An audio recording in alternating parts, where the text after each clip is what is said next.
All right. Welcome everybody to the Sam Crescent Art Show. Let's check in on our platforms and see what's going down. We are live. Welcome Facebook. Let's see here what is going on. Welcome YouTube. YouTube is in the house. Twitch. We are live on Twitch and we are live on Kick.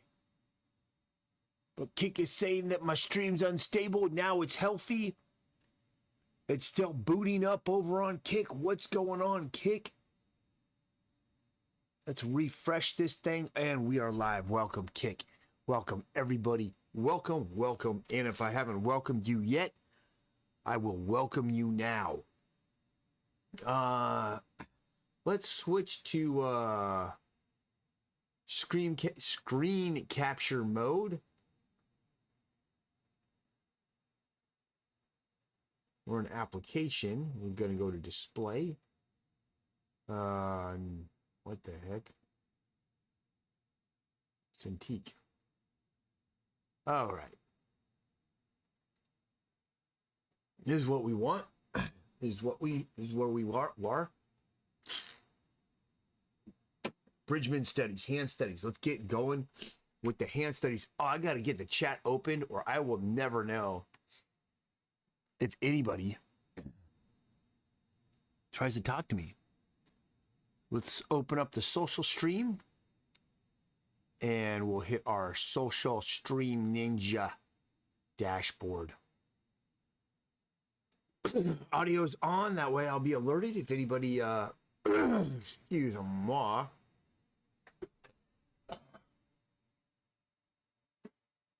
Anybody sends me a message. All right, so yesterday did these Bridgman studies. This is the book, Bridgman's Book of 100 Hands. I'm on page 76. You can get this book on Google. It is in the public domain. I'm going to work these two here and then move forward. I shall remove my jacket. It's going to get hot today. It's just, I usually wake up, put on a jacket, whatever. Put that there so you can see the reference. I did do an art stream last night. I did a traditional art stream. You can check that out if you missed it. It was pretty cool. It did not go up on Facebook. I've got to configure Facebook still to the traditional art thing. Haven't done it yet.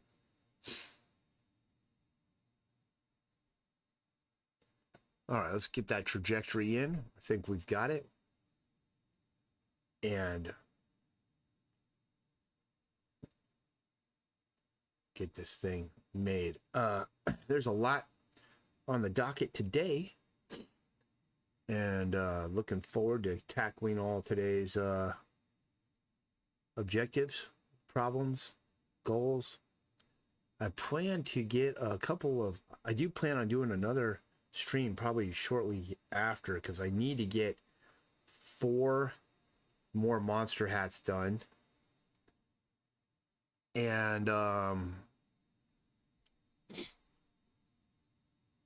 this is garbage. Let me just get this going. I gotta get warmed up here, man. Where's my drawing skills at? Let's just we'll knock it in now.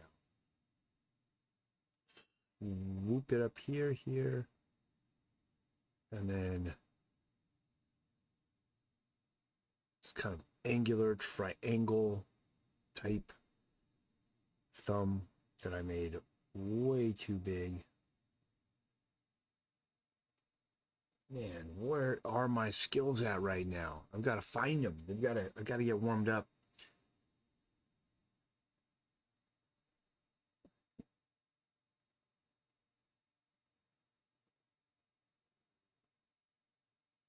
Let's get this bad boy going.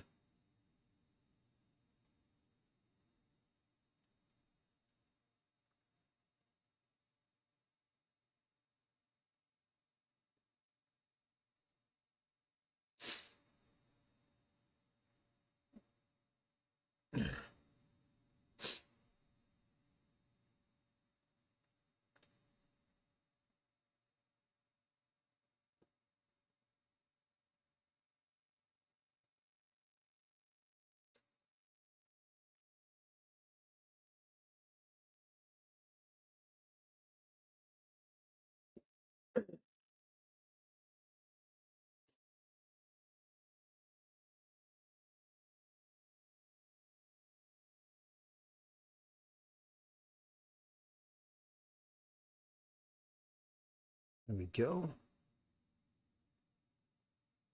There.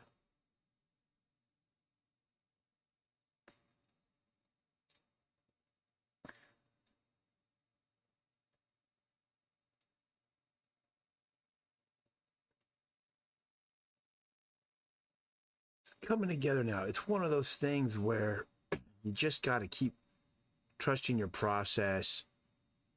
Get that hand moving, get those lines moving, get your brain warmed up, and before you know it,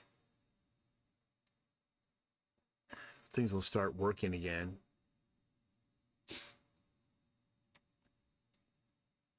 That's way too long. If we look at this angle, it's really right there. So we're gonna take that apart. At least we can recognize the error of our ways. We can recognize the error of our ways as we work our way through this process.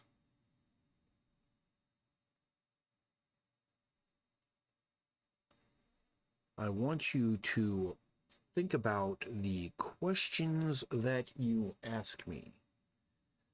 I can tell how well you've developed by the questions that you've asked me.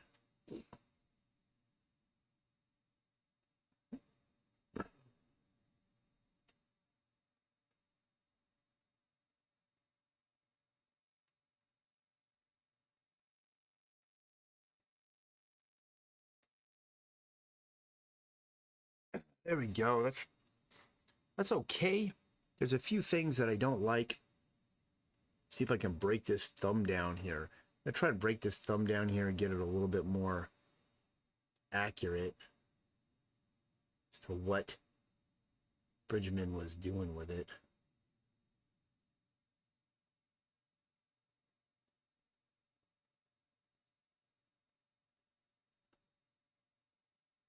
I don't know, man. Something like that, maybe. There.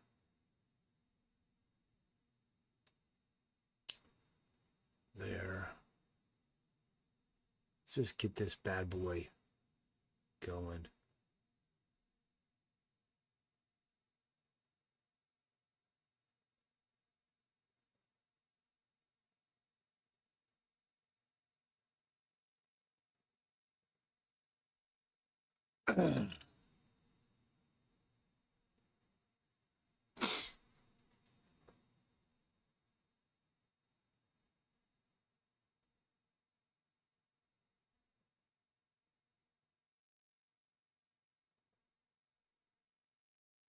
Just kind of breaking that shape down a little better, seeing what I can come up with. Now, this one here, let's get that. It's a good one because it's a different angle of the thumb side of the hand, which could be useful for us.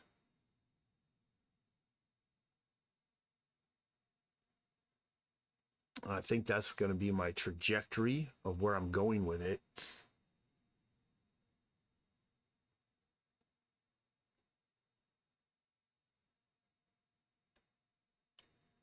And we'll get this in here. Now, I was watching a video this morning. It came up on my feed, and it was a video this younger kid made. And it was about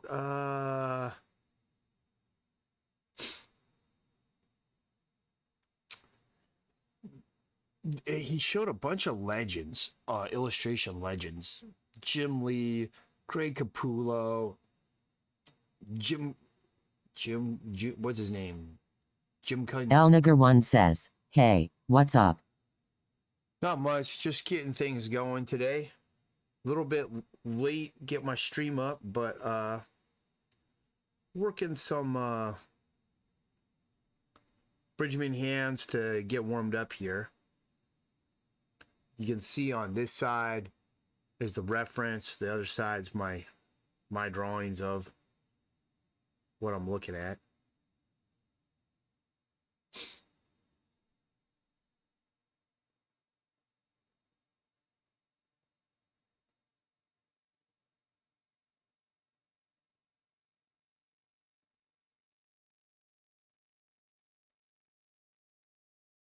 That's pretty much that thumb side here, but this is like kind of cool because he's got a slope there, kind of has a plane there. I'm gonna take a closer look at that part of this thing. I'll put it up here, kind of see if I can break this down better, because this is a different sort of angle. Notice this overlap right there of the, I believe that's the interosseous muscle that's in here.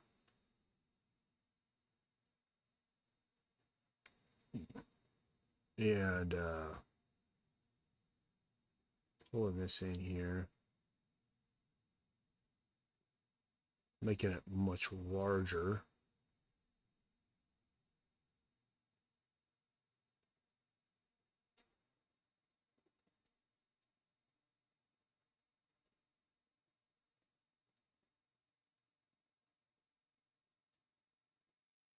There's another kind of angle of that thumb up close, breaking it down further. All right, I've done every drawing on this page. Let's move down. We have sort of some gestural drawings here. I'm gonna go back to those later. I want to do this because this is more interesting to me. Make a new layer. Figure out how I can get these so that I can see them.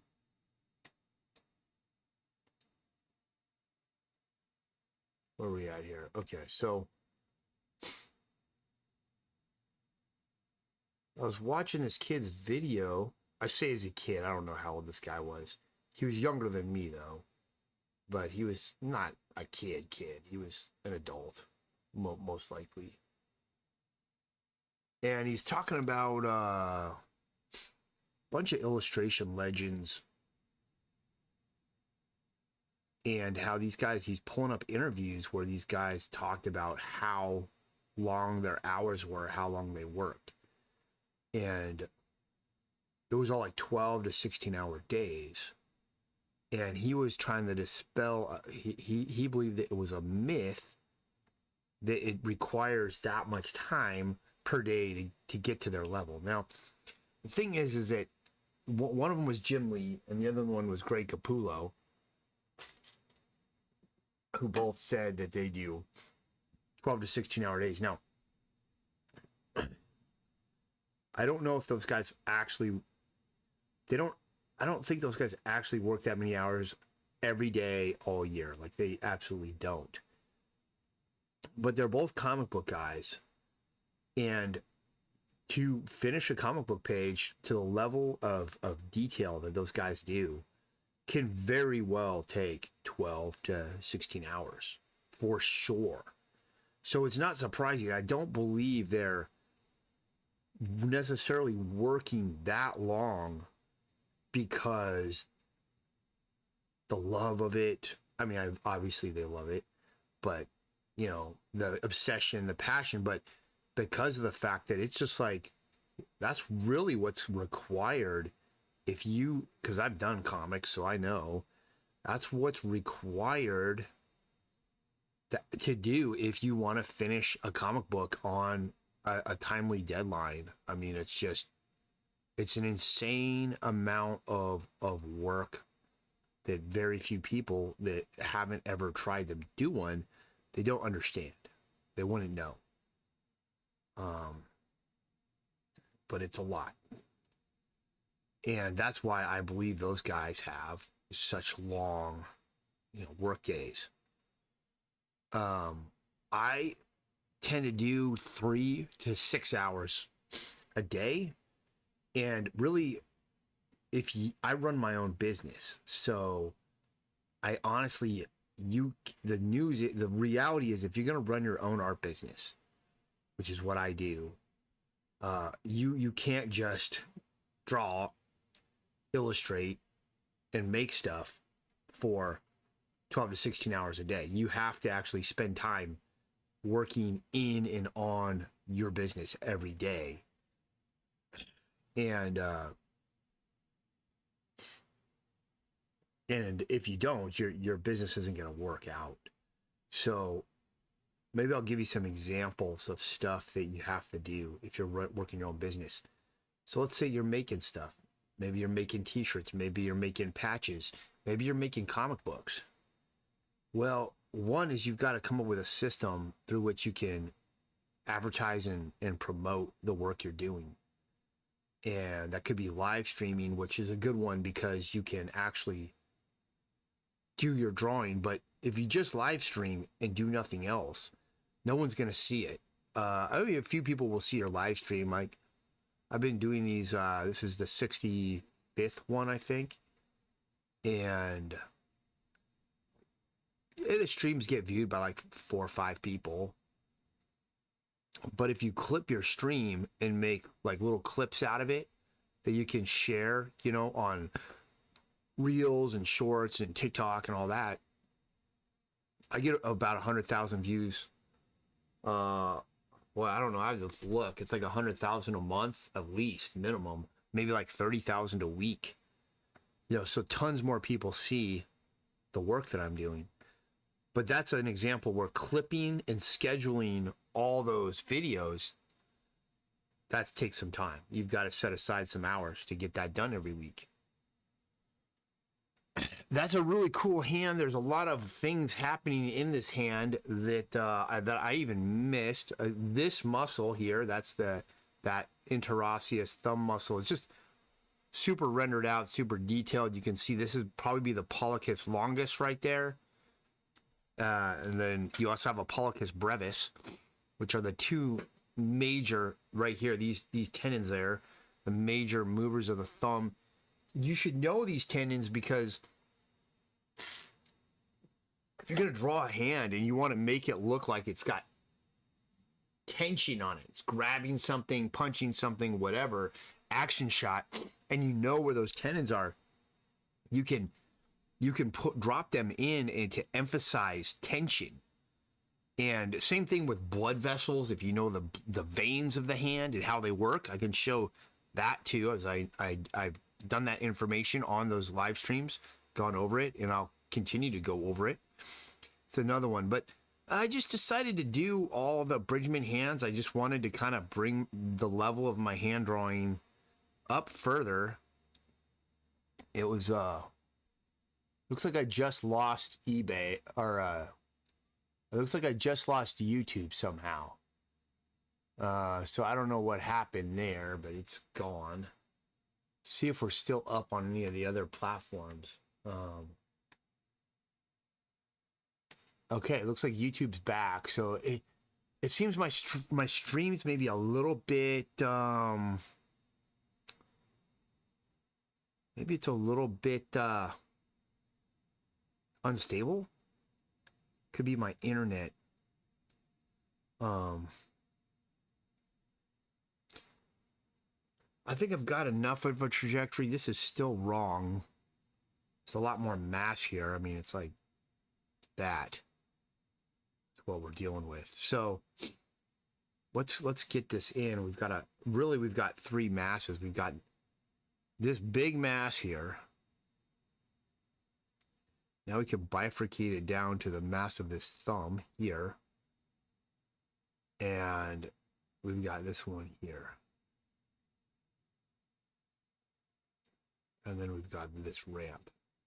So I've kind of got the whole trajectory of where everything is. And all these scribbly lines, they don't bother me. I don't care about making perfectly neat drawings that look like they just came off of a printer. I want to make drawings that have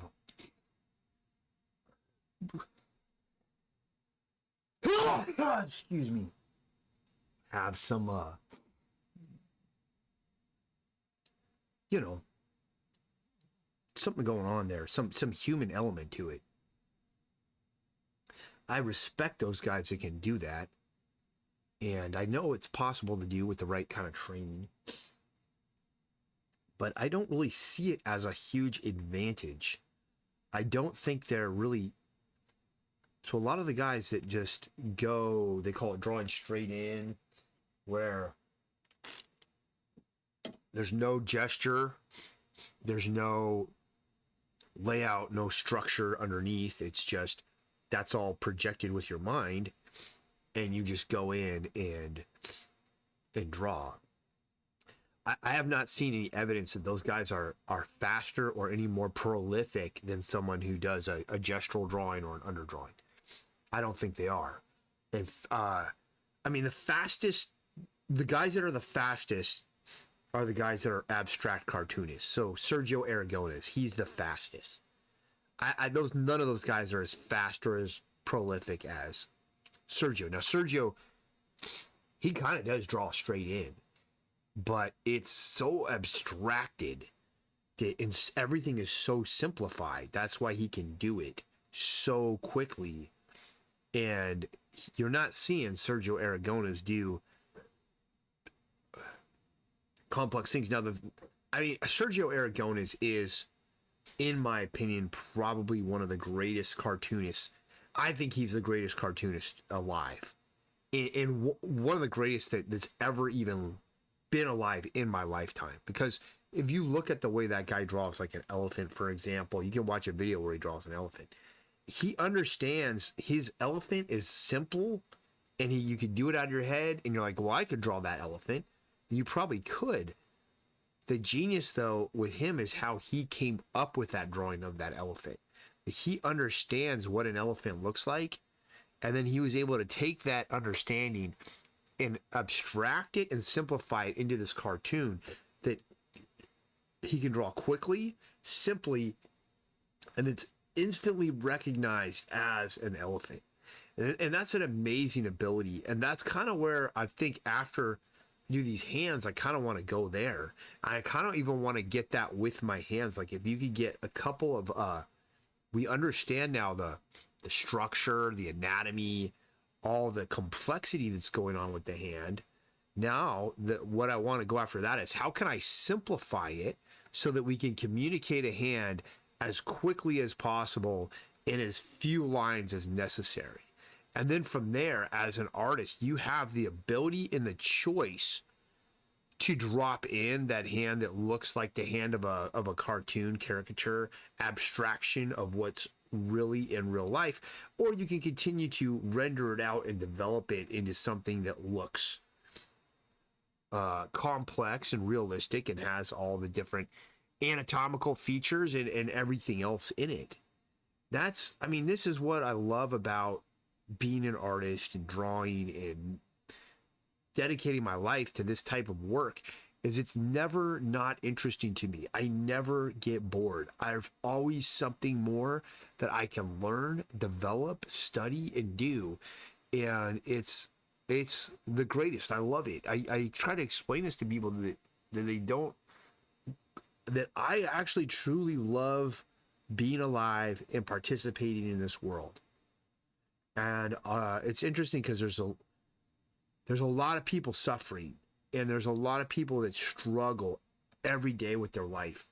They're miserable, unhappy. They're having problems maybe with their spouse, problems with their marriage, problems with their health, so many things. And I don't know why. I'm fortunate because I have a family that is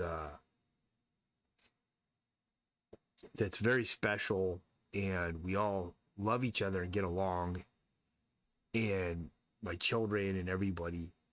I don't know, like, all right, that's pretty cool. We got those two. I think we got to move on. Let's save this file, save. Tomorrow we'll work these ones. We'll work this one. That's a good one. And we'll see what else. But that's all I can do for the warm-up today. That was a 25-minute warm-up, although about 5 minutes of it was spent going, let's make sure everybody's here. What's going on? Blah, blah, blah. Let's pull this thing over and we'll work on some more hat designs. I want to get like 50 of these hats done by mid-July. Get a big big archive of them. I plan on painting 4 today. I can get 4 of these painted in an afternoon easily. And so I might just do like a week where I just do 4 a day for 7 days straight. And that would put me up to about, I don't know what it was at, 21, 22, 24, 27 hats, something like that. What I'm going to do on this one is, when I was at DesignerCon, I had a lot of people asking me for werewolf stuff. And so let's do that. Let's design, what did I just turn off and on? I do not know. Okay.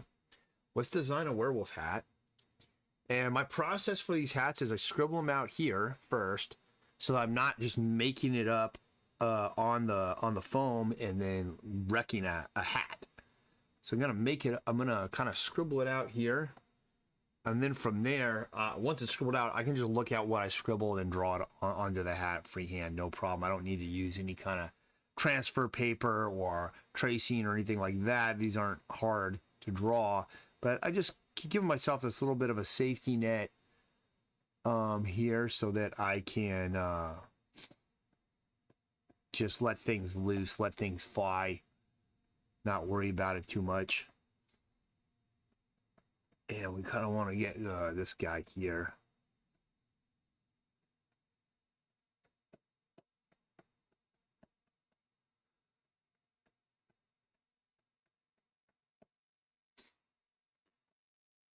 I'm going to start designing some skateboard decks too. I've got ideas for a bunch of them.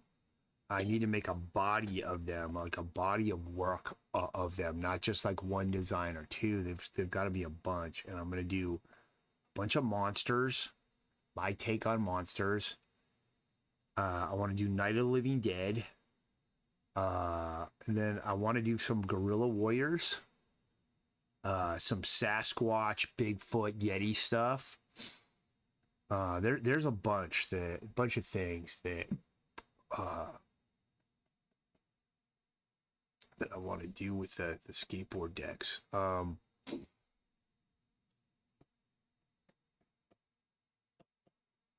kind of here, structuring this thing out.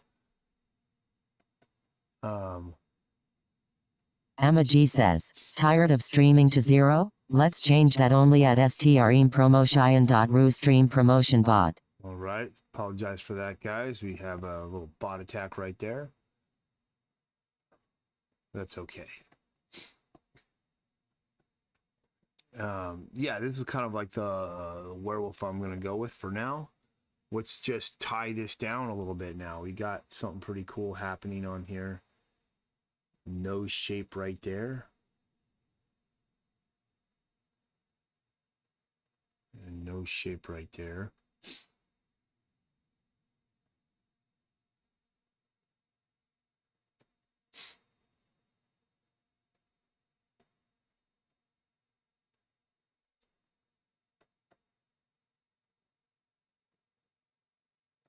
I'm kind of making it like the Michael Jackson werewolf. I mean, that was like the cat werewolf, basically, because they made the eyes kind of like cat eyes.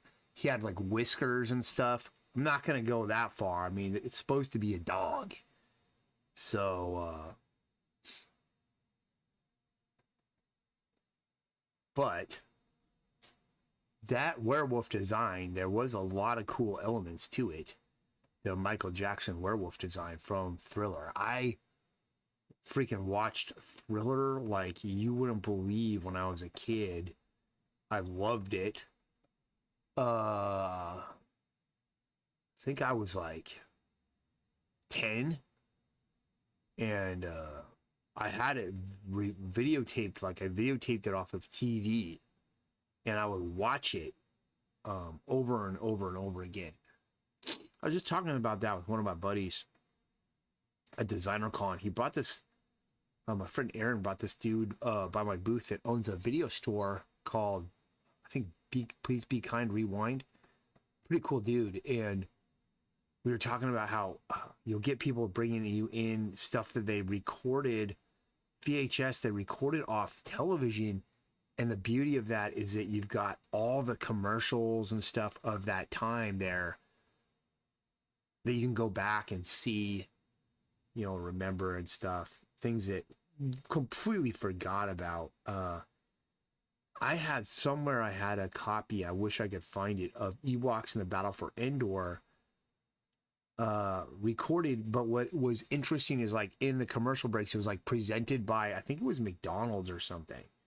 Forgot who presented it, but it was presented by somebody, and you forget that it had that presented by. It's pretty neat. But it kind of is the way it is. But yeah, the Michael Jackson's Thriller was one that I absolutely had. And I remember my grandma came over and we were watching. She's like, I don't like this kind of thing. And they do. I don't think my grandparents on my dad's side liked Michael Jackson at all. Like, they thought he was like evil or something. It was just that generation, and then what he was doing. It was like, this guy's evil.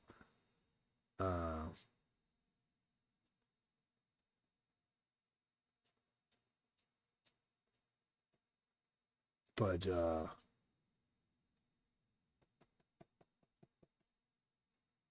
that show had like Beat It. It had Billie Jean. It had like all this stuff. The Thriller VHS. It had all the behind the scenes makeup stuff.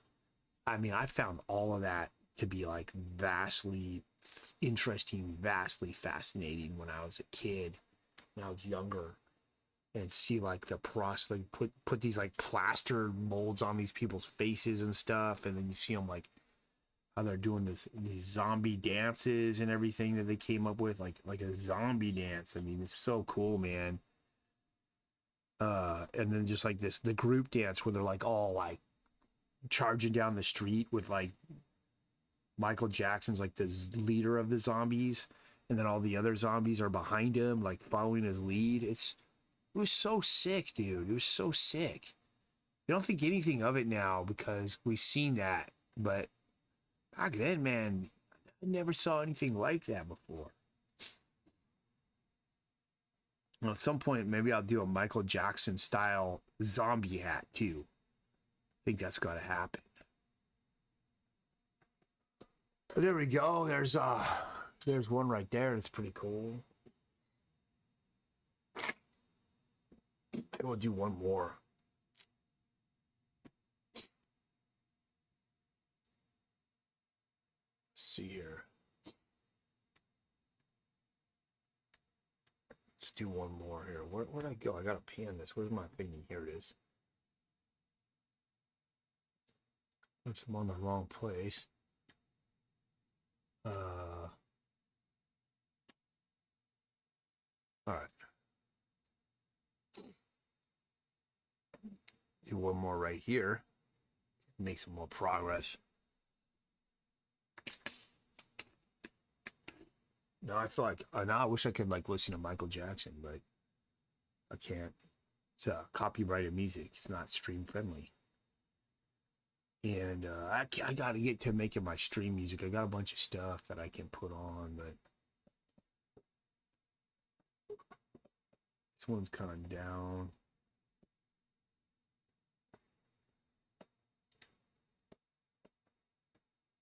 It is weird how they made him look so much like a cat, werewolf cat,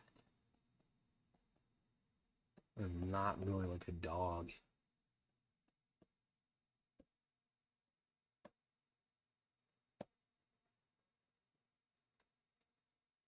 We'll go with that. Let's structure this out now. I can get something in here.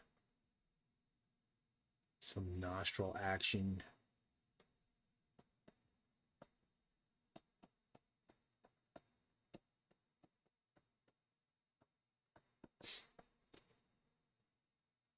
Bunch of lines in here going crazy. I mean, that's the thing about VHS, man. We were talking about it at DesignerCon with some of my friends, is how it's it's like become like my friend pointed out that it's become it's like a archaeology now. Pull out some bunch of stuff that somebody recorded off TV that nobody remembered, and then you're gonna see all these kind of like commercials and brought to you bys and stuff that you just didn't even, you forgot about, the world didn't know about. It's not really preserved or was preserved or archived anywhere else, and you're just able to pull this stuff up, man, and it's pretty rad. And so I gotta get my VHS going again. I got a VHS player here, and I have all the hookups and connectors. I gotta just get it all up and working now, once and for all. I'll make a point of that. Like maybe I'll even live stream some of it, go over my equipment, and be like, all right, we got to figure out like what I need to get all this stuff online and operational, because this is a collection of things that it's truly cool.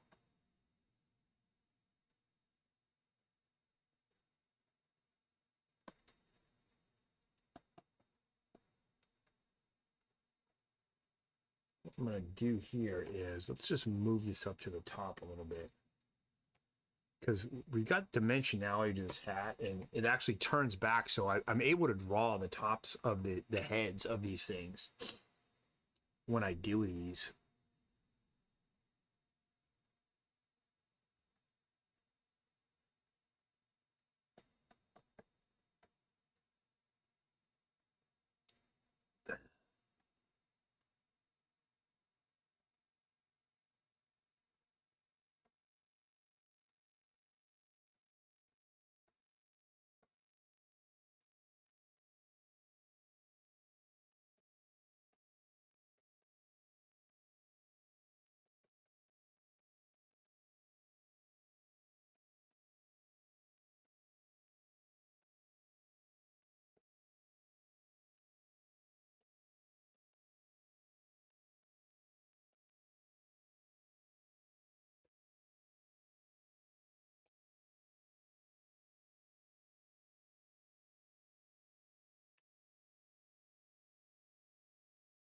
Distort this just a little bit.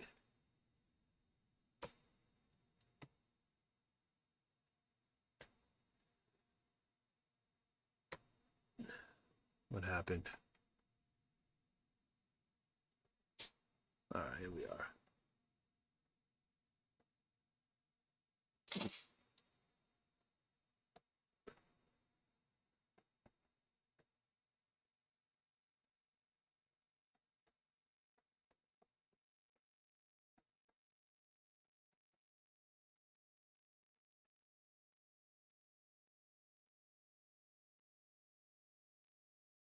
Got a little thicker pen here.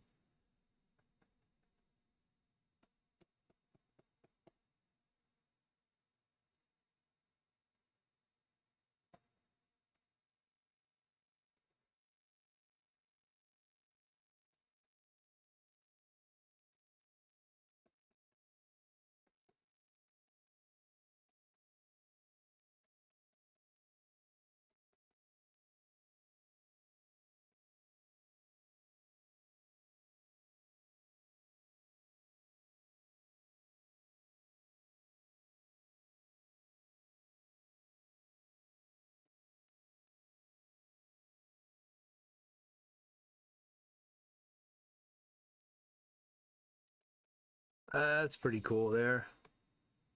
If I do other werewolves, they're gonna be not these cat looking ones. I want to do like a dog looking one. And I'm thinking like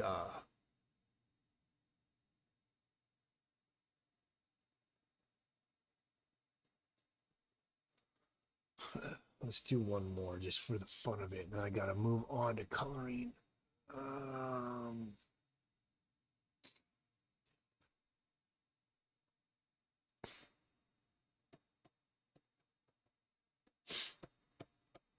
we'll blow this up bigger later.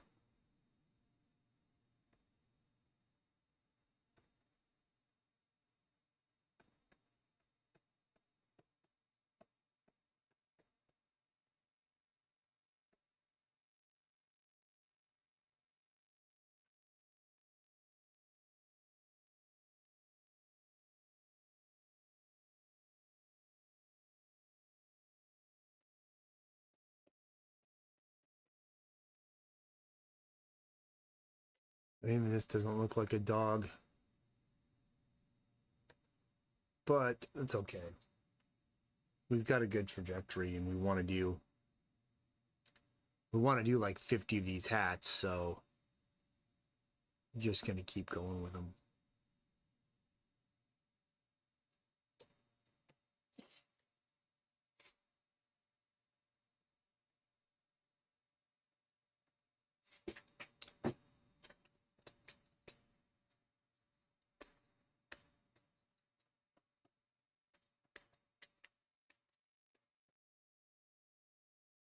I got the song Beat It stuck in my head, which that's another awesome video. It's got like a knife fight in it. They're like in this like pool club. Michael Jackson's got this really kick-ass like red leather jacket, like just such great stuff, man.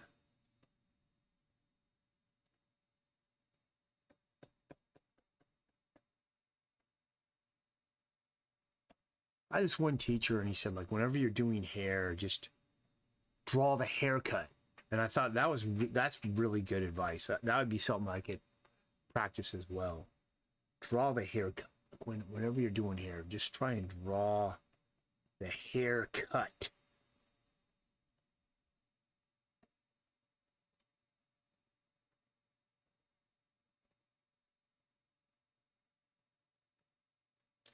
Some people were saying I should do some black and white hats. They'd be interested to see that. So maybe I'll give that a shot too. Do a couple black and whites, you know, with the ink style. See if people like it. You know what else I need to do is some Kraken hats. Because people love the Kraken. They love octopus stuff. There's like a whole group of people that just love anything that's like Kraken, octopus, things like that.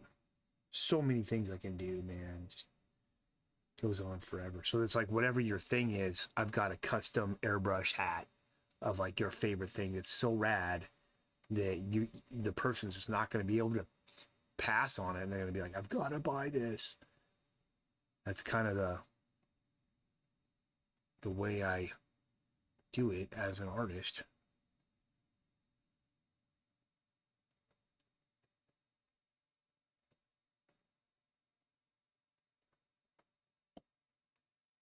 Because the reality is, if you're not making sales and you're not working for somebody else, you won't be able to be an artist. You won't be able to thrive and sustain yourself. So as much as a lot of the art community is anti making money and stuff like that, you've got to play that game. That's just the game it's the game we live in right now, and it's not going to change in my lifetime. So let's just master this game, and see what we can get from there.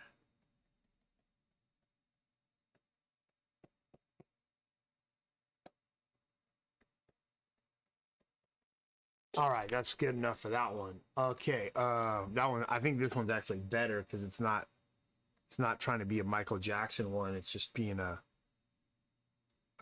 Sam one. Save that up. All right, I'm gonna check on something really quick. I'll be right back, and we're gonna go to coloring, and I'm gonna do some coloring for an hour. I'll be back in about 5 or 6 minutes.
All right, I'm back.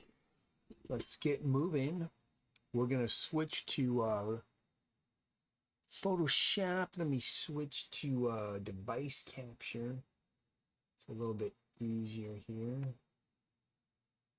You go application, and we want Adobe. Okay, all right, we're in application mode.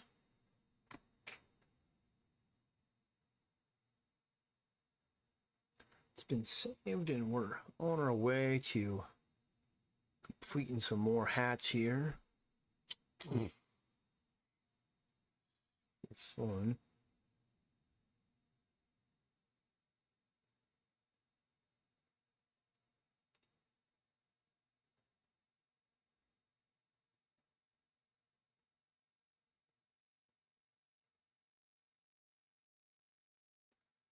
Close this bad boy here. All right. So what I want to do on this is there's still more rendering I need to do with the white. It's going to be my highlight color. So let's work on that a little bit, and then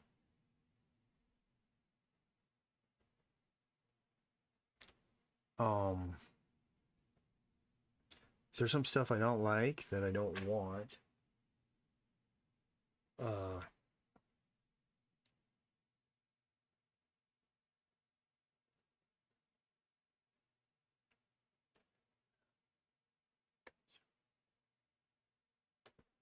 want to fix all this, and we're gonna work on some shadow stuff.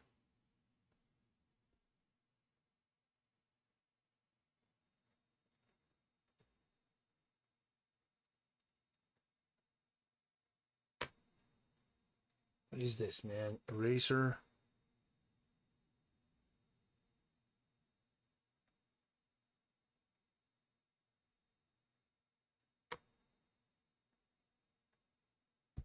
All right, what is going on here?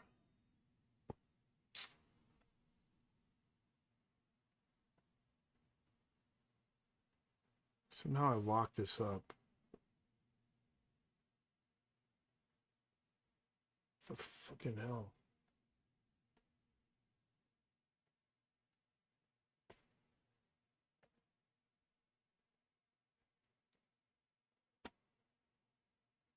Ah.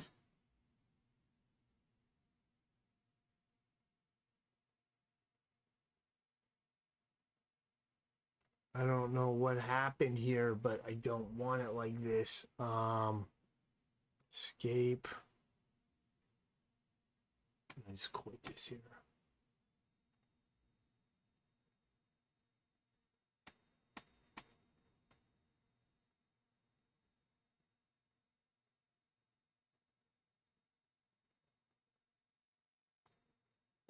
Photoshop just went insane on me all of a sudden. I still got to get rid of it. And I'll explain why that is in a minute.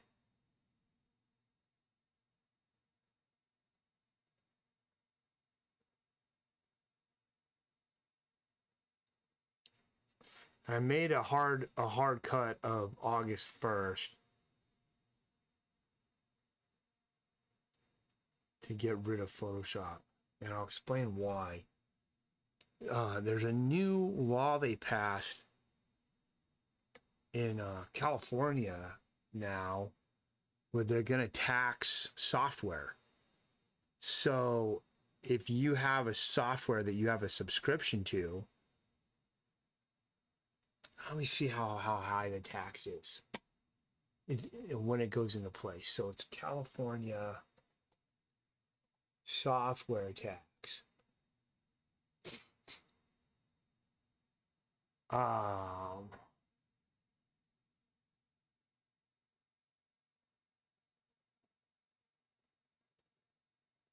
So January 1st, 2027, it's going to be 7.25%. Sales, download, remote access, cloud-based applications. So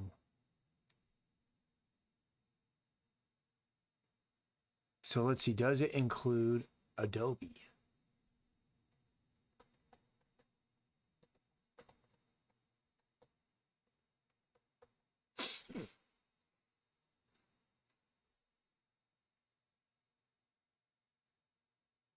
Yes.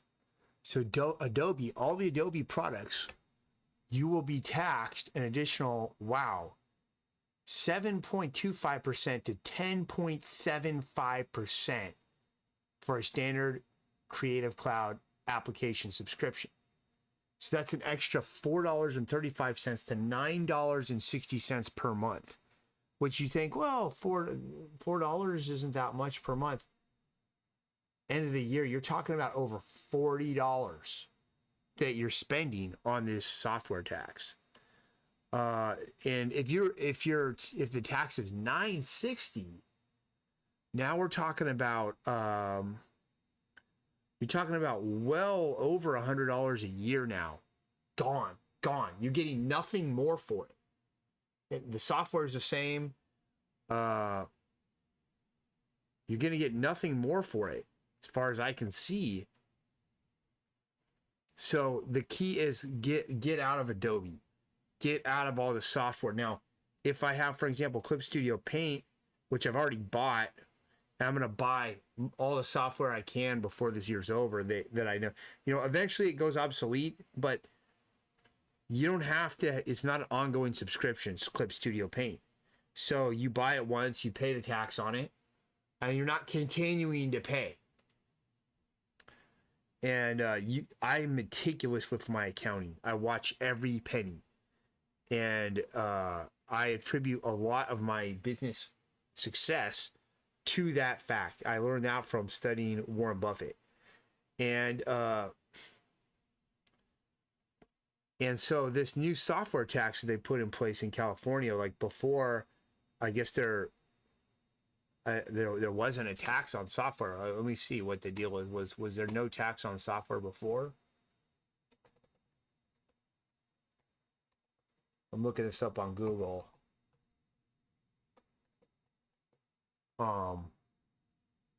It says there's always been a tax on software, but only if it's applied in physical media.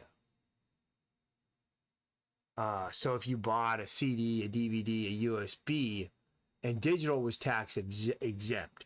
So if you downloaded the same thing on the internet or across the cloud, there was no sales tax, nothing. So it was viewed as an untaxed service rather than a tangible good. That's what I'm reading here. And now, the government, the local government, state governments, everything has realized that they're leaving a ton of money on the table by not tapping into this sector of commerce that's not being taxed. And so they're going to tax it. And that's pretty much the way it's going to go for the rest of my life, is anything and everything that can be taxed will be taxed. The government will spend as much money as it possibly can, with the only real limitation being inflation. Inflation is what actually limits government spending. And I can explain that once you especially understand how the U.S. Treasury Department works and how treasuries are issued and how the treasury market actually works. And it gets a little frustrating because we pay for, we don't pay for anything actually, but our money's taken from us and nothing can do about it. So, it doesn't really, for me, it doesn't do any good, like trying to change the law or trying to convince people to vote in certain ways. It just kind of doesn't matter, especially because it's politicians on all sides, Republican or Democrat, spend exorbitant amounts of money. Like, it does not matter which side you go with as far as that goes. So I just don't care. I'm more concerned with like protecting myself as best I can and taking care of my family. And so I see this new software tax coming into play in California, where they're going to be taxing all your software, sales tax and everything. But if it's a subscription software, you're going to be paying that tax monthly on your subscription, so your subscription just went up 4 to 9%. I'm aware of that, and I'm gonna be out of all those subscriptions. I'm not gonna be in them when it comes time. When it comes time for the tax man to take his due. And that's the best thing you can do right now. So I would strongly consider, if you're an artist and you're working in Southern California, strongly consider just start using some of the alternatives to Adobe. There's many of them out there, and it's just a matter of just not being lazy with yourself and just saying, okay, I'm gonna have to be uncomfortable for a few months while I learn the new software. I'm gonna have to kind of pay the price for that, but if you can get through it, and I will, I'm gonna have to buy some more brushes and get my brushes all set up on this. What am I drawing on right now? Clip Studio, because Clip Studio can do most of what I need Photoshop to do. Then I've got Affinity Pro, which is free. You can get that one, download that one for free. It can do everything that Photoshop and Illustrator can do. So get onto the Affinity stuff, learn that. It's something that, and come up with even a few more alternatives is what I'm going to do. So in case the Affinity stuff goes away, I can use something else. But you definitely don't want to be continuing on with pretty much anything that's subscription. It just becomes really bad really quickly. Before you know it, you've got subscription creep, and you are shelling out exorbitant amounts of money that you're unaware of, because these companies have just crept up on you with their subscription costs. I mean, I think Netflix, when I started it, was like $9 a month or something like that. I mean, I started it back in the day when you would mail they would send you a movie in the mail, then you watch it and mail it back, and then you could get another one. And that's the way it was when I did it. It was awesome. I think it was like $14 is when they raised it to 14. Everyone's like, oh, now I think it's like $29. And it kind of goes that way with technology. It improves everything momentarily, and then in the long term, everything gets worse. And ultimately, every time you have technology make something better, it'll be better for a little while, and then it's going to get worse after. And that's kind of what happened with subscriptions. Like, it was like, oh, everyone was tired of it. We were getting bent over by the cable companies and their fake monopolies that they set up, where they would agree not to compete with each other so that they could fix the price, and all of that was terrible. People were so tired of it. And when they had another alternative, like, oh, now I can just stream stuff, I can just watch these movies here, I can just watch shows there, I don't have to have cable anymore. And I haven't had cable television now in a very long time. People were like, yes, finally we can stick it to the cable companies. And now what's happened is every single movie studio, every platform, everybody has now made a streaming platform with a subscription, and it's everywhere. And if you were to get all of them, you'd be paying way more than cable to get the amount of stuff you had on cable. Is going to cost more now. And ultimately, like, yeah, things just get kind of in the long term, it's going to get worse and worse, until everyone's going to be like canceling subscriptions because they're sick of it. And it is a predatory business model. The model of a lot of these subscriptions is get you in and then just get you to forget about it so that they keep collecting the money. That's ultimately what these businesses, they want to do. And so that's why they offer stuff like, hey, if you get this cell phone, you're going to get a year of this subscription free, but then they're going to charge you for it the next year. And if you've forgotten about it, they don't care. it didn't cost them more money to let you access it for that year, and now they're going to get their money out of it. Kind of that's the way it's going. So you understand that's the game that's being played. You're going to have to figure out a way to win the game. And that's basically, you want to keep as much of your capital as you can so that you can reinvest it for yourself, your future, and your family. And one of the ways that you can ensure that that's going to happen is by being absolutely meticulous in your accounting, and just realize like there should not be a single penny that you don't know where it went to and what it was for. Now, I'm not against buying things that you like, buying things that you love. I do that all the time. I mean, I bought at DesignerCon, I bought like $100 worth of like designer toys because I love them. I love the sculpt. I love the design of them. I like having them around me. They inspire me, putting them up in my work area.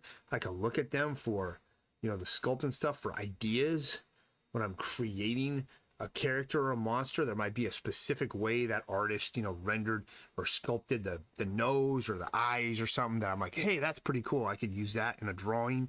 And it supports the artist that created it. And I don't mind doing that either.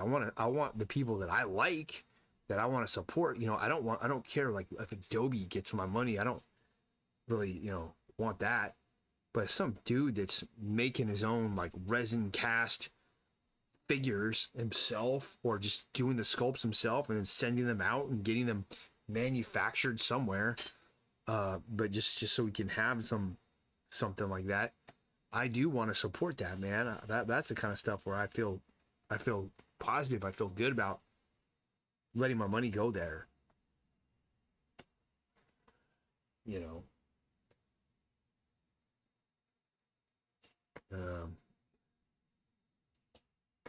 It's like, wait, what is going on here? Oh, I'm in Photoshop, and I kept thinking I was in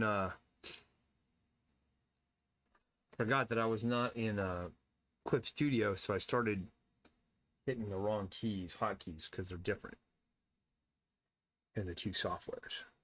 There's similarities and there's differences, like anything.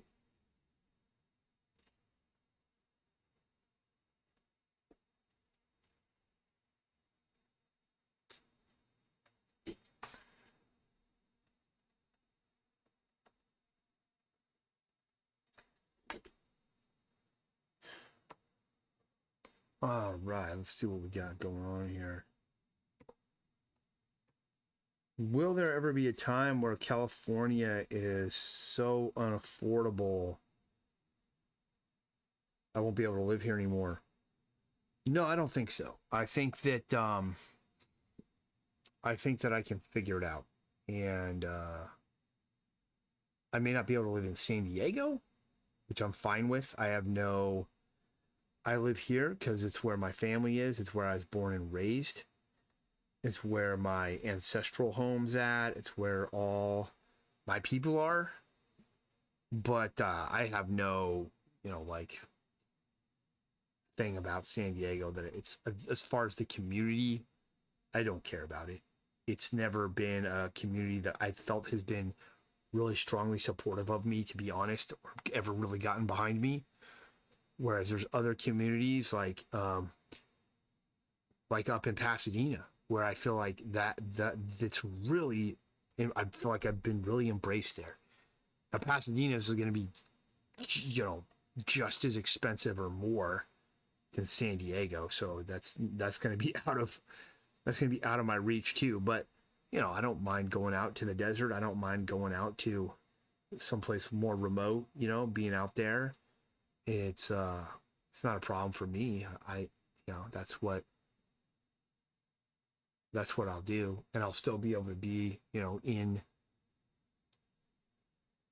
the area that I'm from, that I live, that my family's been here for 9 generations, and still be able to be here. So that's kind of where I'm thinking about it. Now, I don't know. Question is, can I get my wife on board with all that plan? You know, she might rather like to be up in the Northwest, which has its own, you know, it's not any better, to be honest, up there. It's, they have the same similar problems as California, in some ways worse. The state of Washington is, it's not inexpensive at all. It's just as expensive, in my opinion. And you'd be doing the same thing. You'd have to live remotely out there, and I'd rather live remotely down here.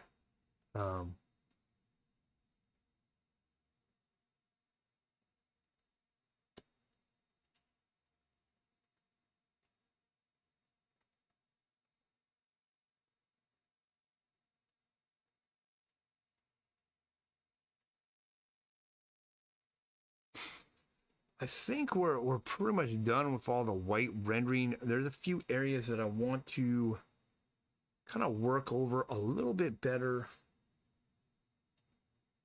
This here.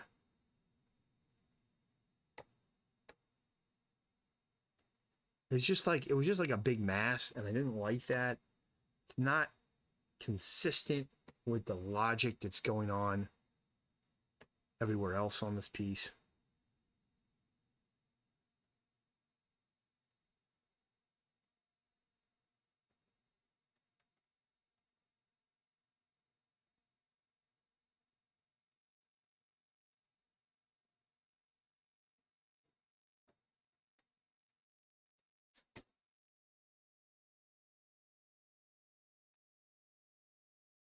I think that's pretty good there.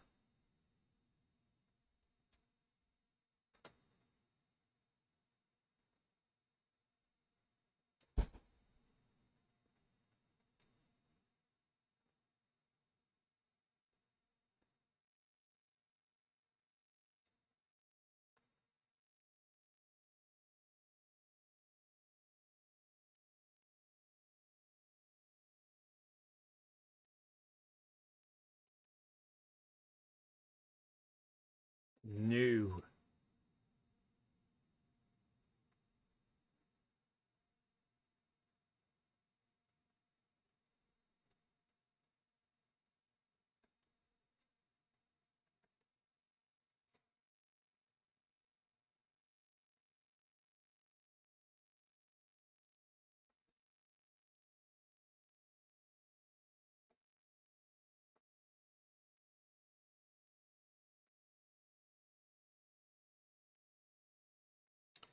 Would I ever want to live in another country?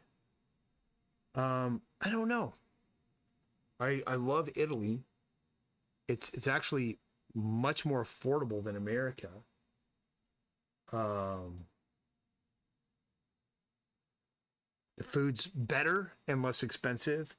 Housing's less expensive. Everything there is less expensive than here, where I live.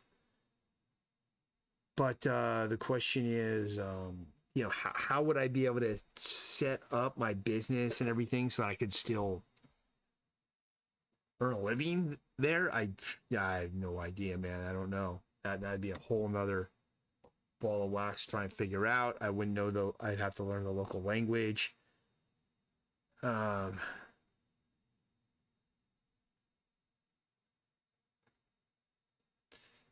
There's a lot of Europeans that are assholes.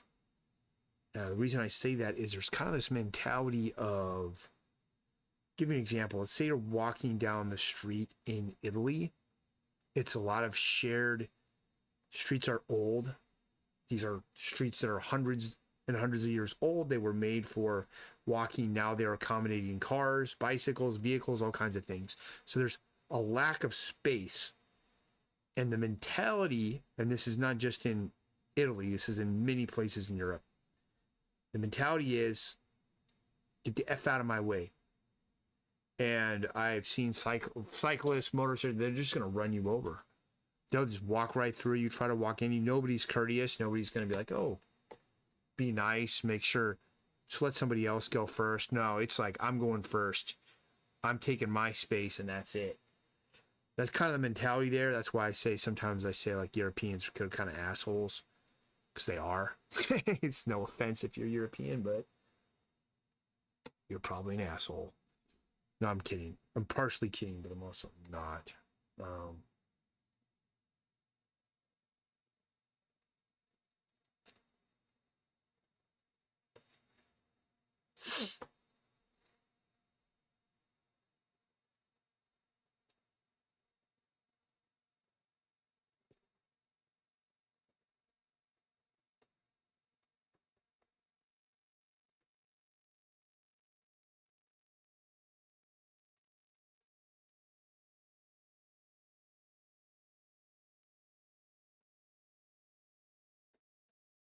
I mean, man, we can just keep rendering and keep rendering and keep rendering and rendering and rendering and rendering and rendering and rendering.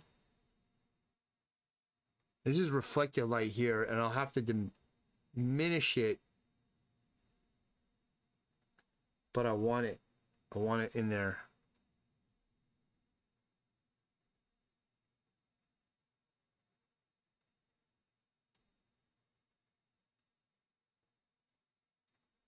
I want the reflected light in my image.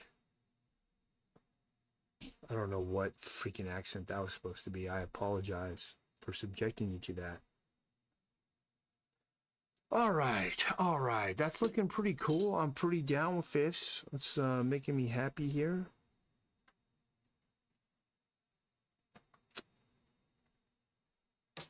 What can I do now?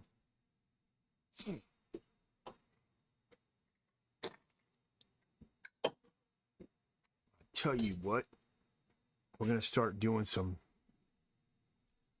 dark shadows here. So let's go with a dark cyan brush. See here, that bad boy. Let's see what happens if I come in with this. Kind of start darkening this in. Might be easier to do this with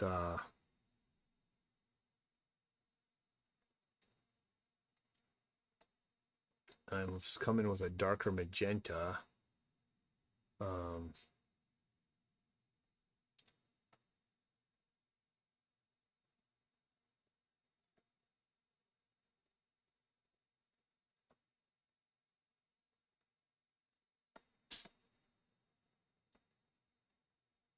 Looks like okay. I apologize for that. Whoops, wrong thing. It doesn't matter there. So it's like we've got to go in with this guy.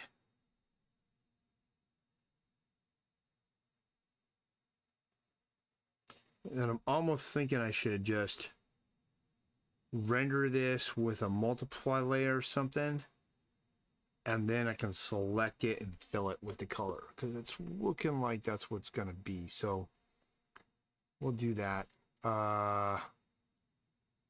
Maybe. I don't know. Let's do it this way first. Just see how it goes.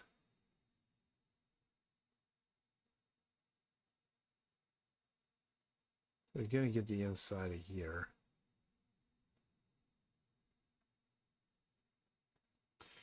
And we've got the cyan. Maybe if I switch to the yellow.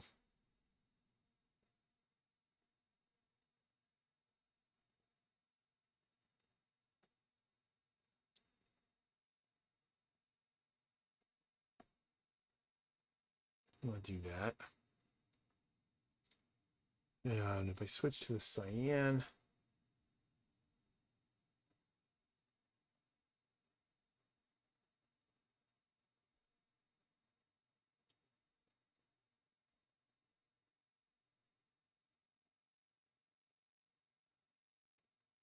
It's not working. So let me see here.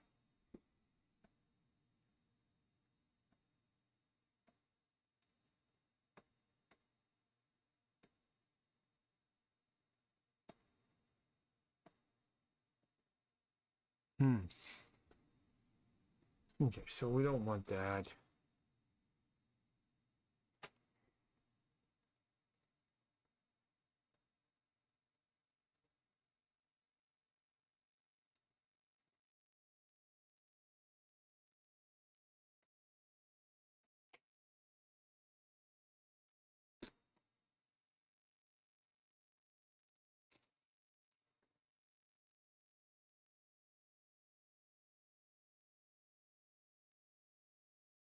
I mean, I like it to go more brown, maybe.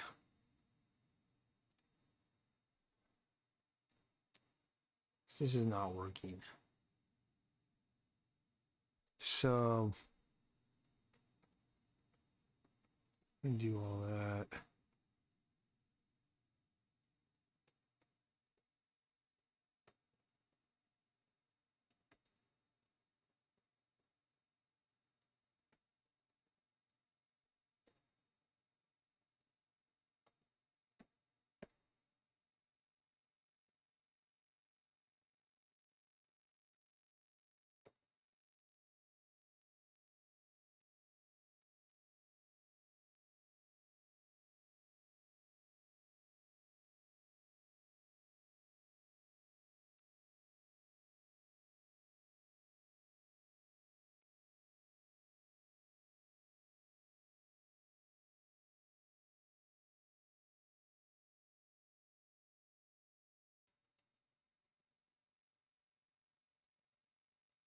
Throw that on there. See what we got to deal with now.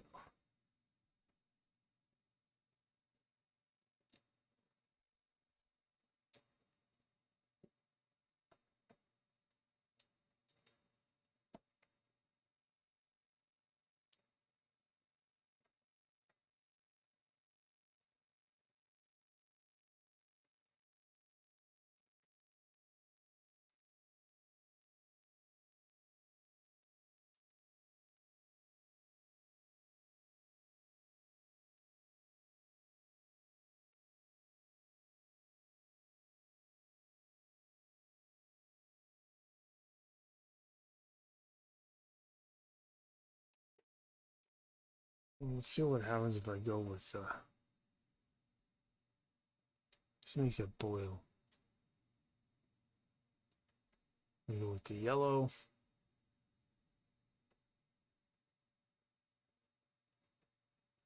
Makes it green.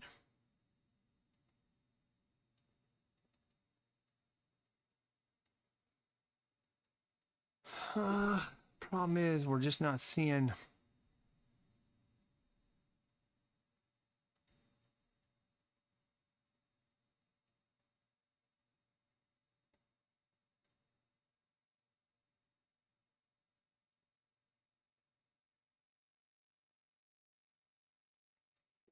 I go with the magenta, we're just gonna have this kind of red purple inside of this. Not what we want. Not really sure what to do to get this to look darker. It's not gonna work.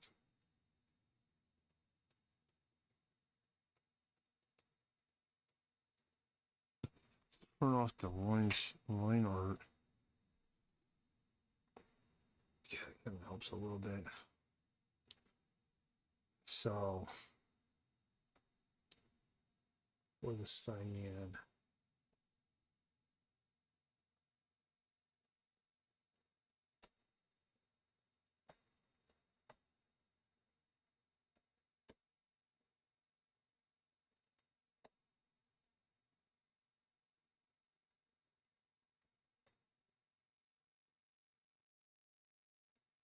The inside of this.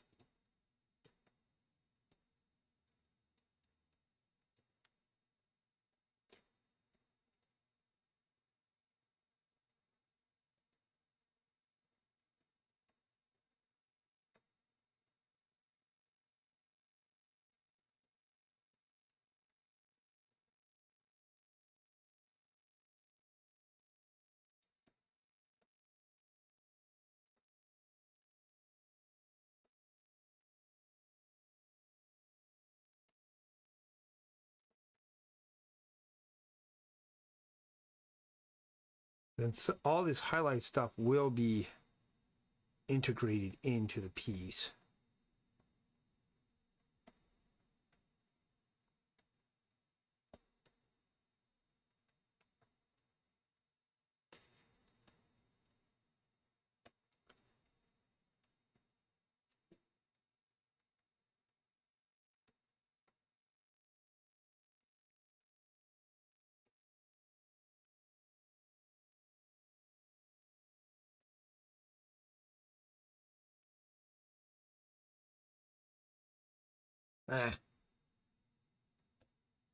Not there yet.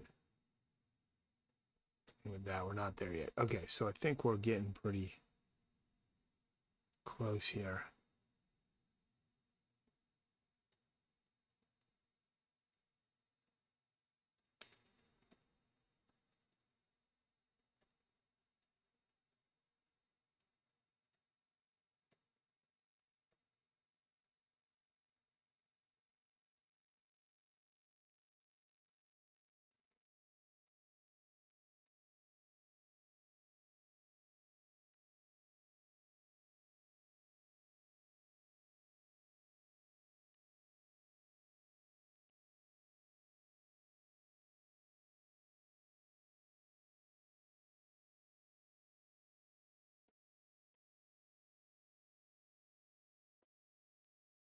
Pretty good there.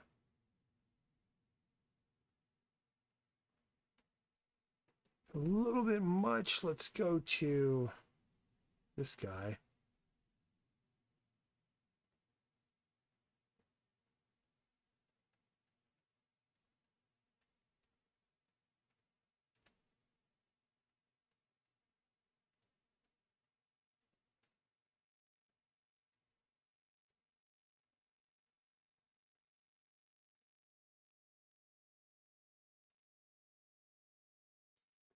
This is halftone for screen printing. Why it's being done in this way.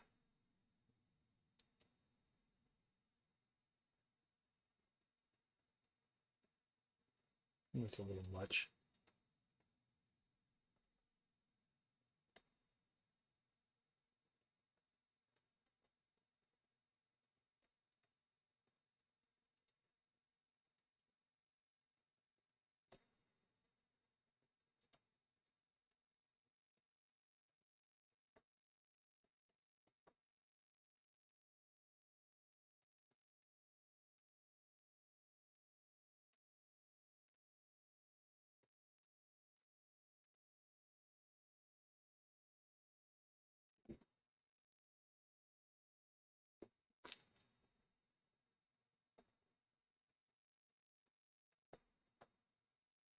Looking pretty cool.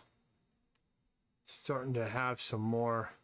See, now those shadows are starting to work. They integrate with the pants more. Okay, now let's do some shadow stuff on here. So on this one,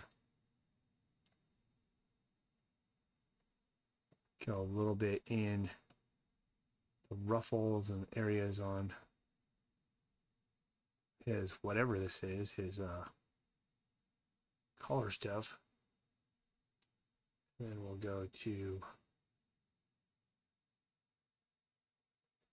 this guy.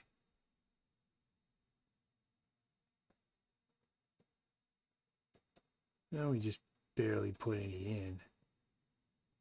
Kind of work that through there. Okay. And we want to get this shadows in here a little darker. So let's start with the blue. Step it up. Let's kind of see what we end up with here. We want it to look more brown, so I think what we're going to do is just do a blue and a magenta. Following this form and structure here. This guy, I want to have this guy done in time for Creep IE. So we've got the mad scientist Benjamin Franklin, black magician, black master, master mason, Hellfire Club, freaking crazy man, fully locked in. And all this down here too, we need to paint in the blue where it's darker. Make sure we're doing it right. We'll go into this with the magenta first next. go with this one and see. It's a little too much. Let's see here. Let's go with this one.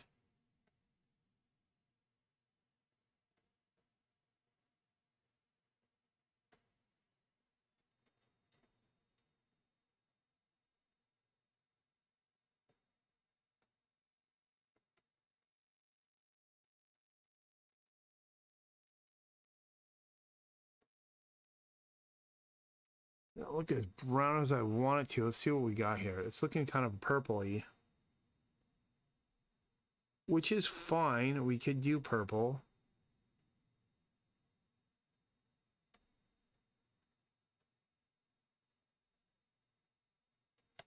If I do down here, it's going to be really purple. So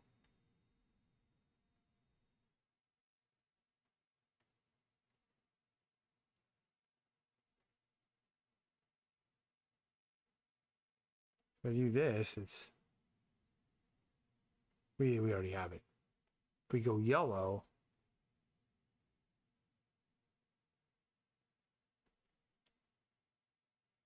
what do we end up with?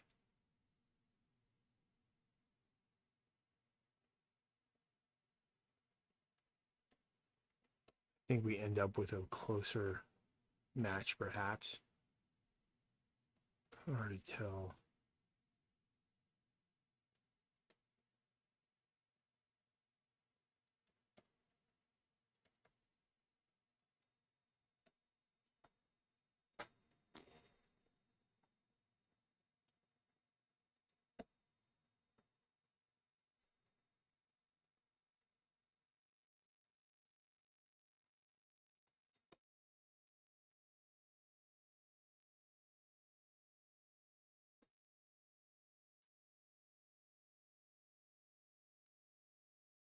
What is this?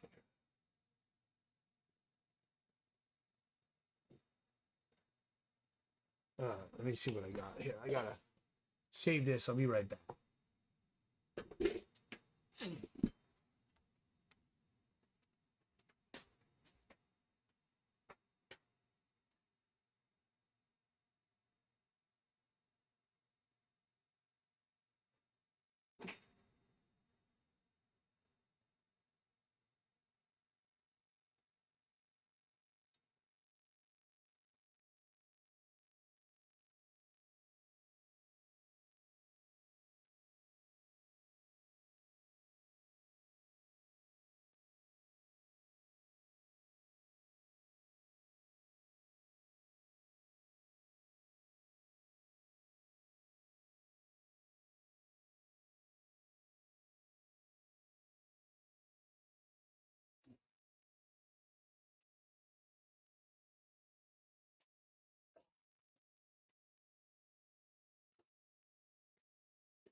All right.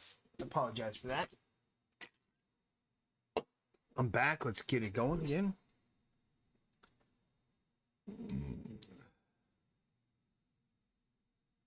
That's gonna be redone. Don't like that. Oh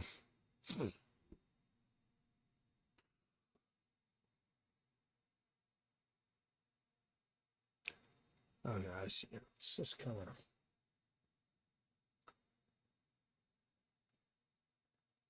take this off of here, and then I'll figure out a different pattern for that. Okay, let me see here. Where were we? What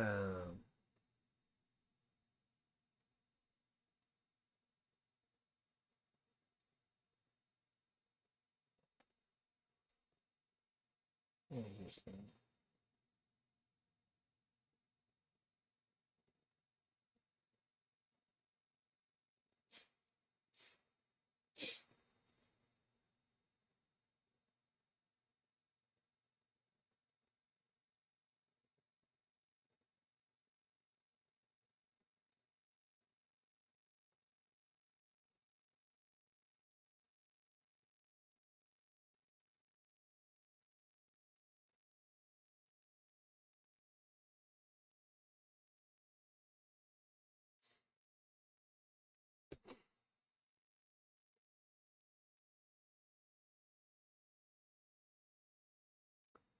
Let me see here.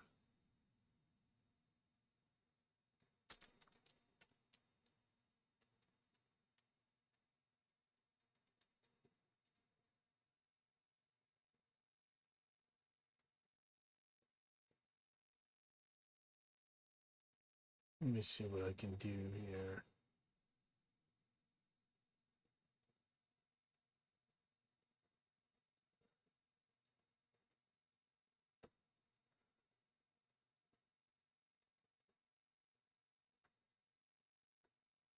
All right, I'm gonna throw in my blue everywhere first.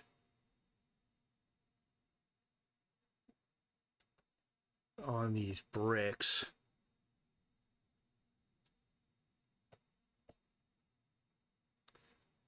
Where we want there to be a semblance of or a feeling of things getting darker.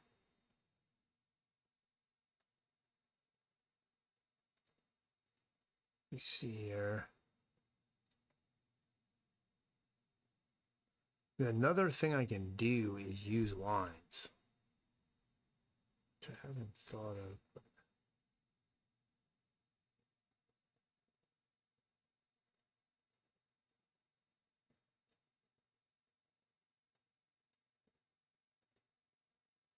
Which if I did, what would happen if I did this? We're gonna get some weird patterning. Okay, that's in the wrong layer for one.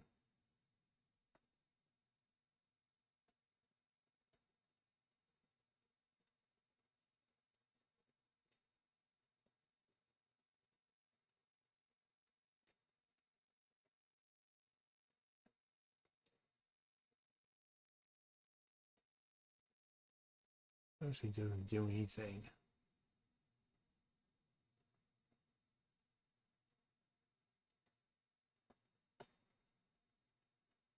This actually does.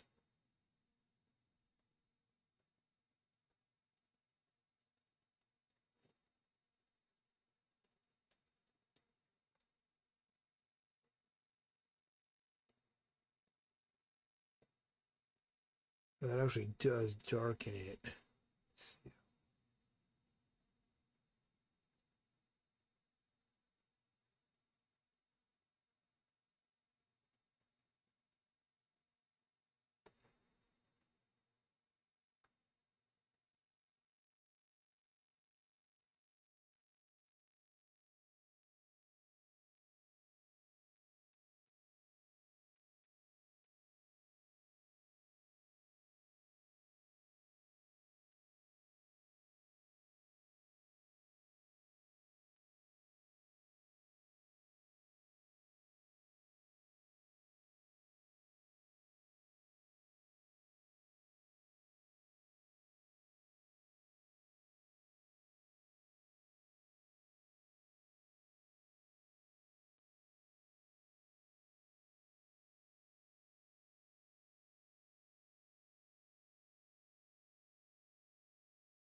No.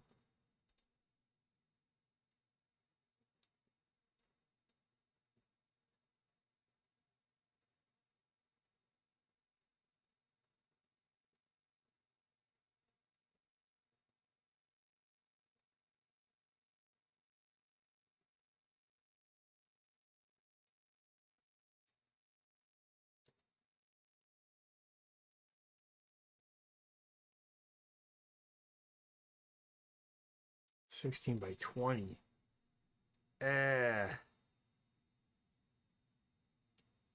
Oh, this is gonna be too hard to capture when I shrink it down to 13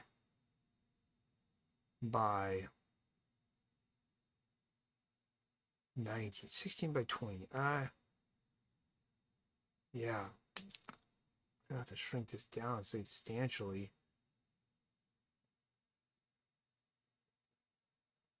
I could do it big, do like 14 inches. Be a huge print. That'd be pretty cool. We'll deal with it when we get there. See what happens.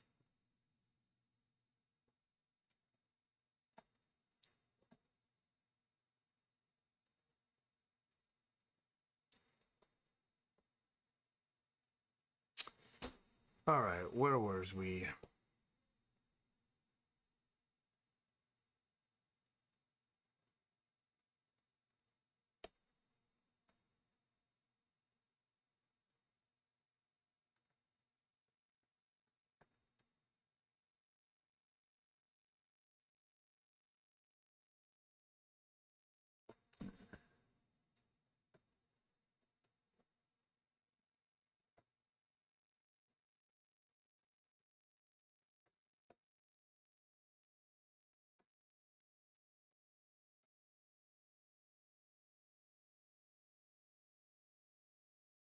New.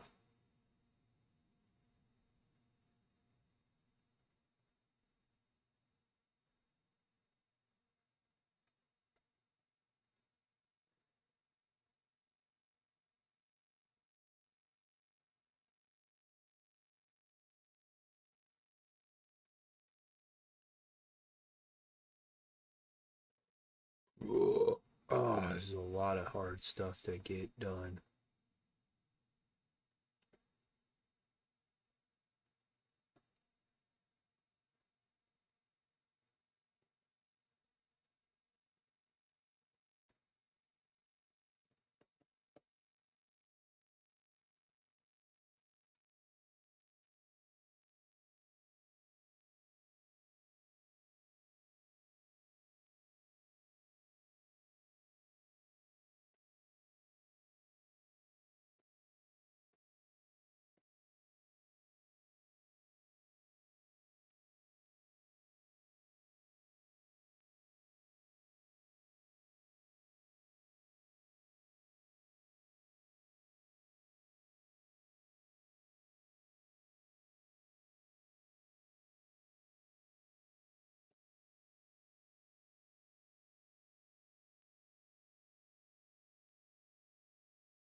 No, that doesn't do that.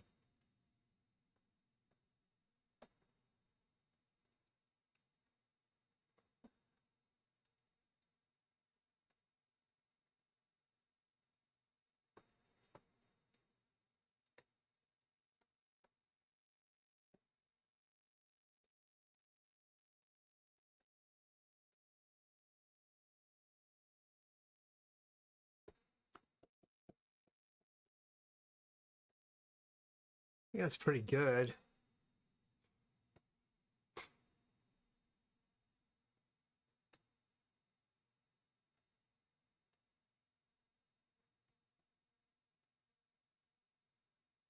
Mysterious Tactician says, best promotion on Stream Award. Another Stream Boo guy, eh?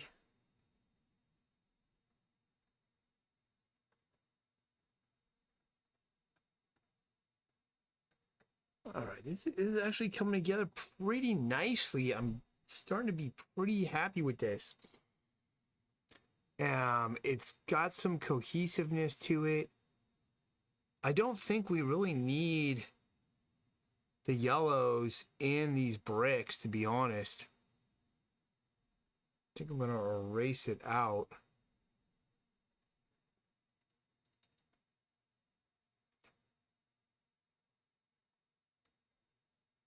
and simply keep it the way it is. Oops.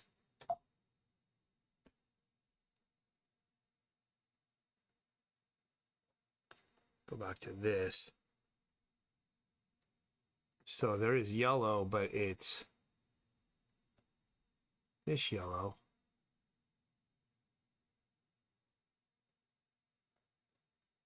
There.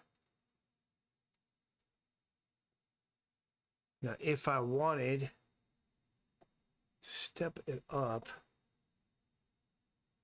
so we get a little bit more browning, I can do it through here, and I might as well, because of the fact that we've got, you know, all this yellow coming through here.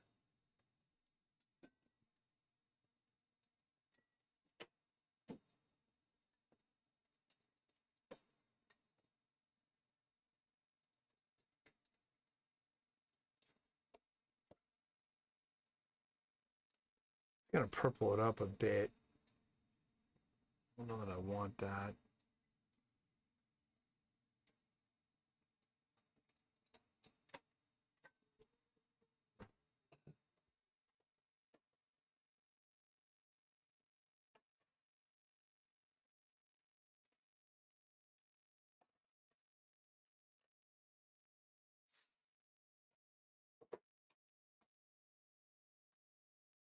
If I do that now,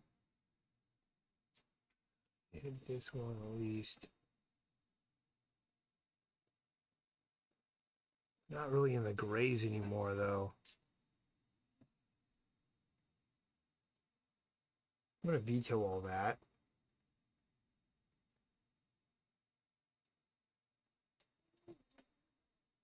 Erase out this.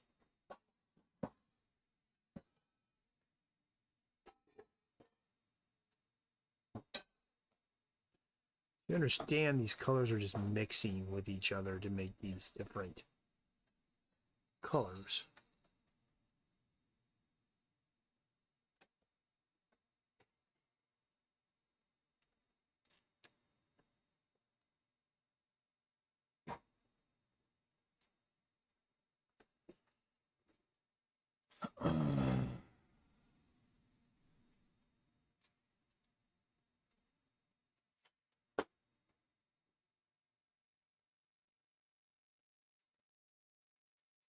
I'm gonna do a little on the fireplace. 7-Eleven's sending me text messages now. What the flip?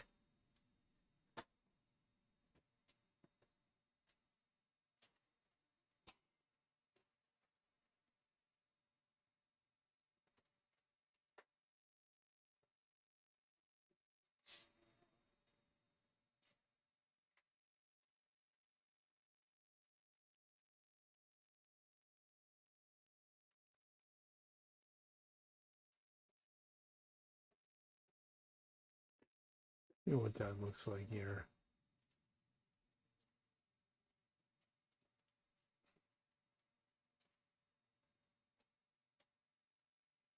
Looking pretty cool.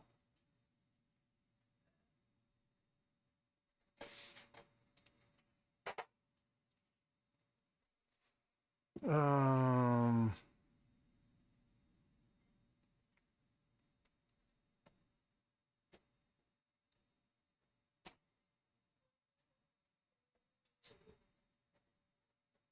there we go.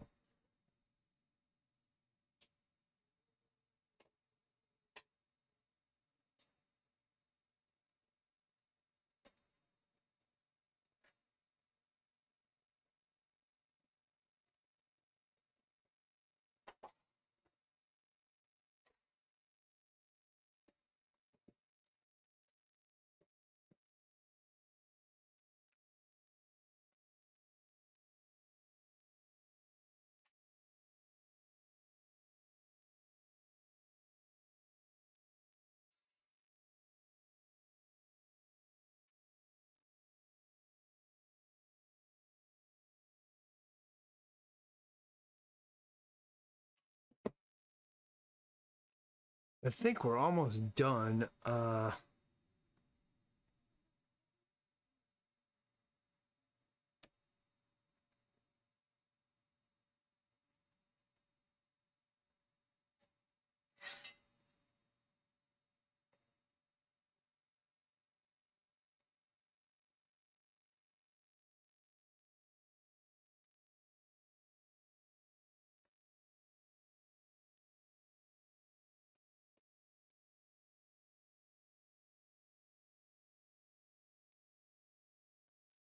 No.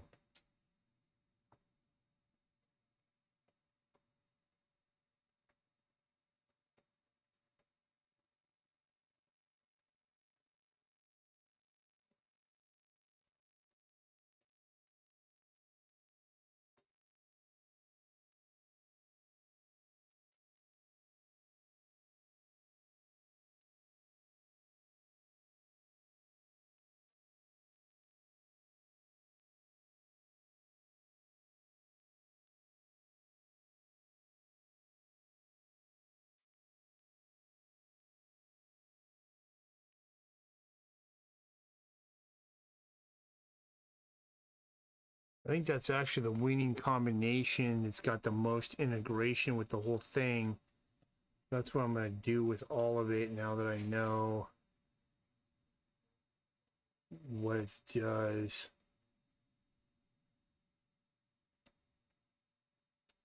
So all in here, put this yellow on there, through this, through there, through here.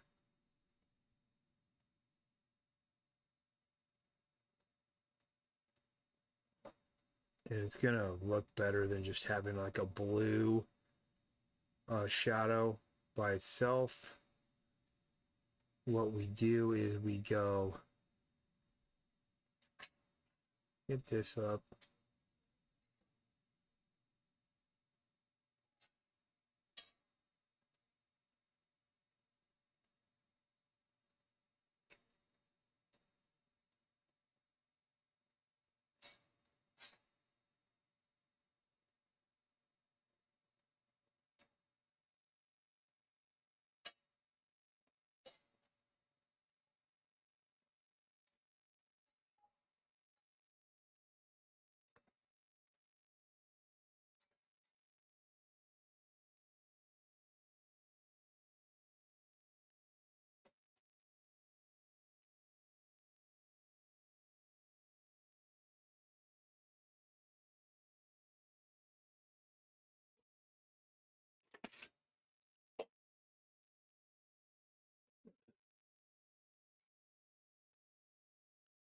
And we don't want it to be green.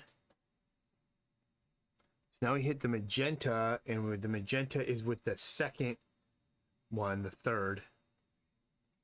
And then we hit the blue with 4. Or with the 3. This is the 2, and we hit the blue with the 3. And we can even just pull these off. I can see where I need to go with this.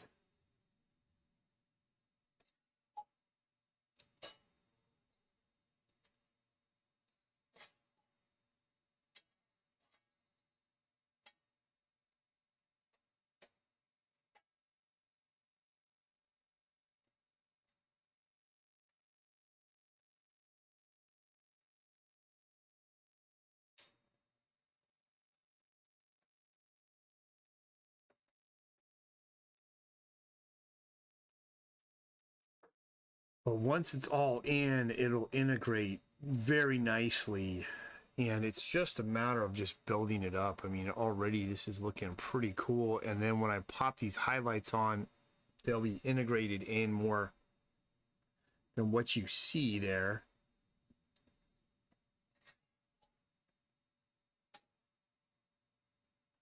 They'll be integrated in a lot more than what you see.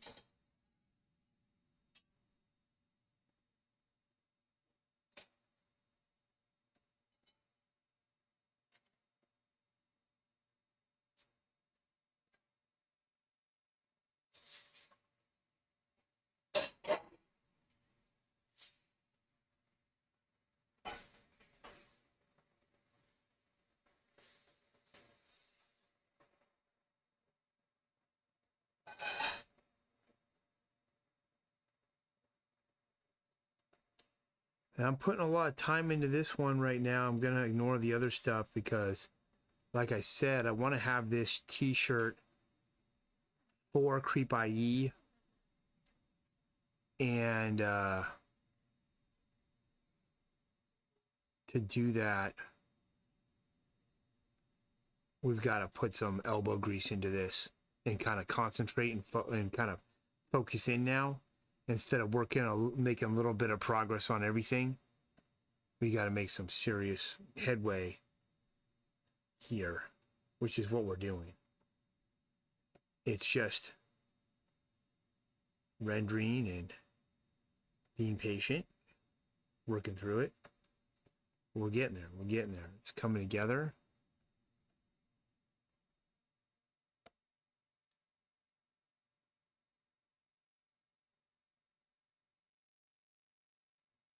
Pulling all that through, looking very cool, looking very, very awesome. Just getting all this in. Throwing that down.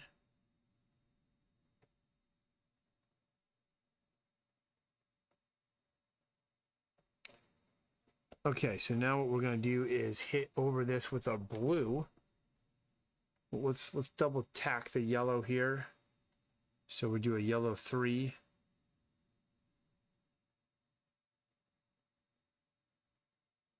So a couple spots here that we just want to make sure we've got some of this in.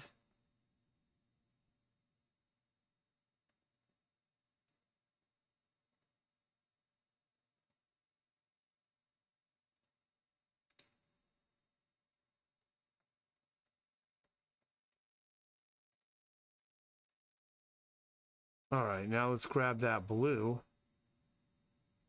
and the cyan, and we're going to go up to 4 on the cyan. So we've got a 3, and then the cyan is a 4. I'm on the wrong layer, guys. Why does that look so weird? Okay. There we go. And now we kind of end up with more of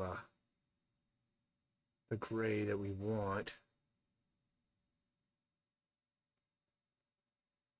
Of a gray brown. I have to fix some of this stuff.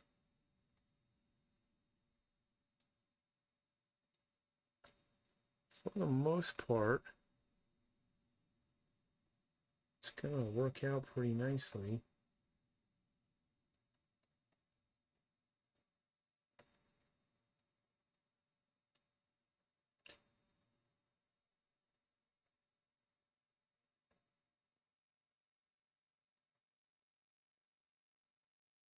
What time is it? 11:15. I gotta start making some of these kids get up. It's summertime, and if I leave my kids to their own devices, they will just sleep all day long. And they have to work. So I'm gonna get them up, get them working soon.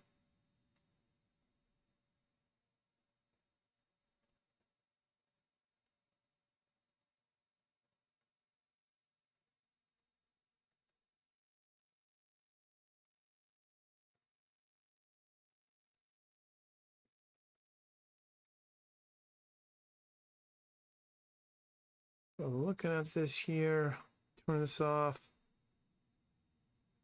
Coming together. It's coming together.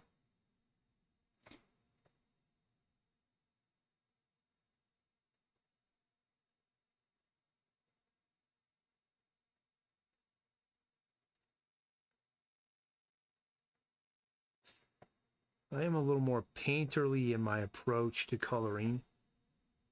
Just the way I am, I guess.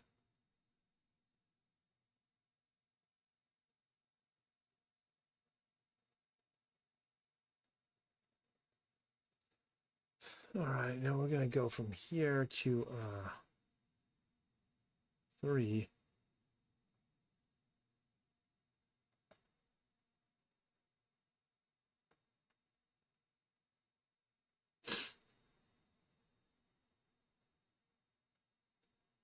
Most of that is just kind of integrate some of this out.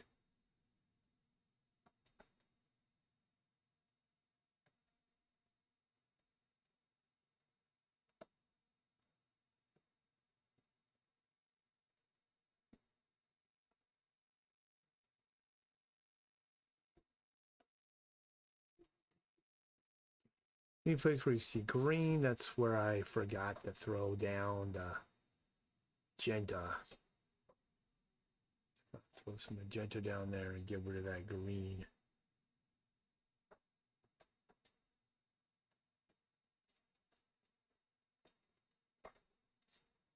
Some of that red mixed in there.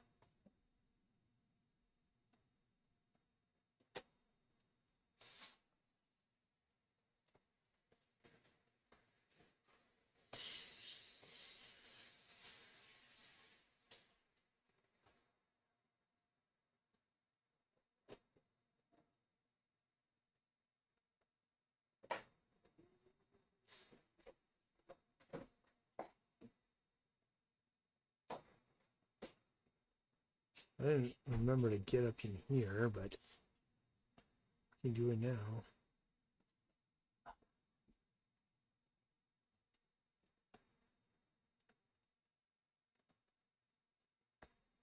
Nope. Kind of get these bricks a little bit detailed out here with a little more stuff happening in them.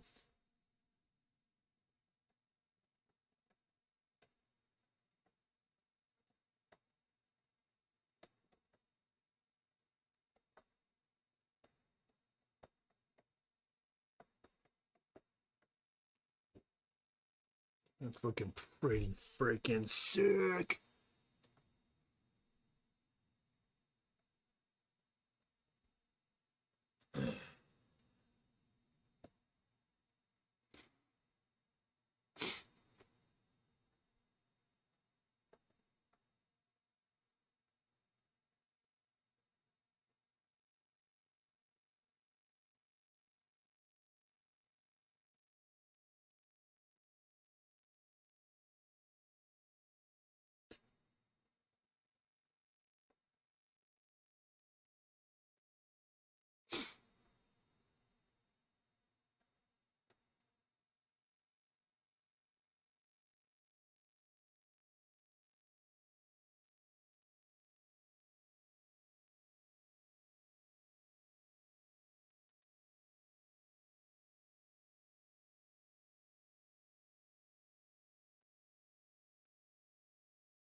Gotta do the hair still. I think we've got enough detail on that. And if we look at this, once I drop this in and then we integrate this into the piece, it's gonna be bad friggin' ass. So for the hair, save up.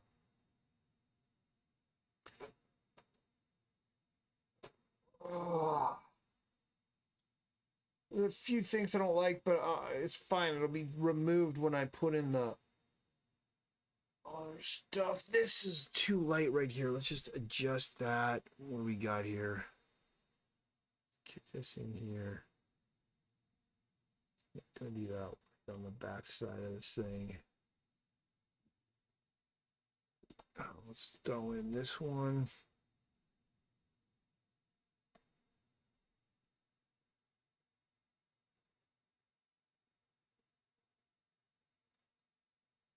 And let's throw down yellow here.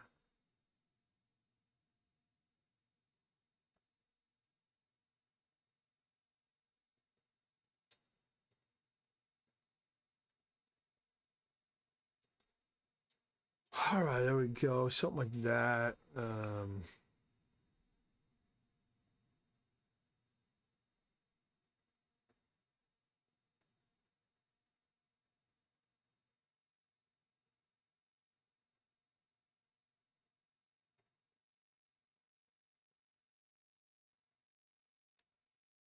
Okay, now the hair.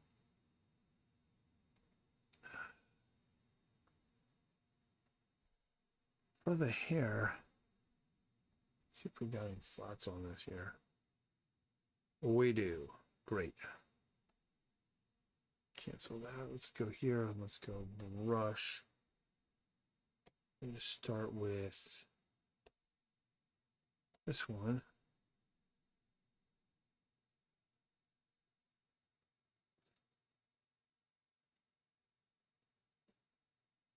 Throw that on.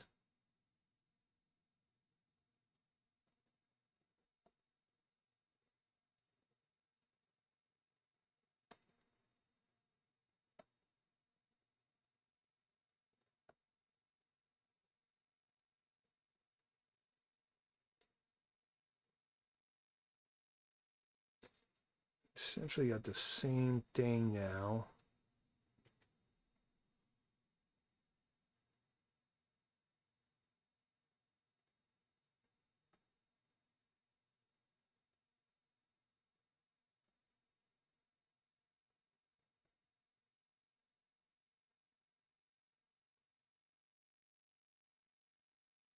Now it's the same as his clothing there.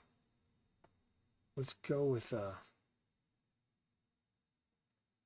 2 here.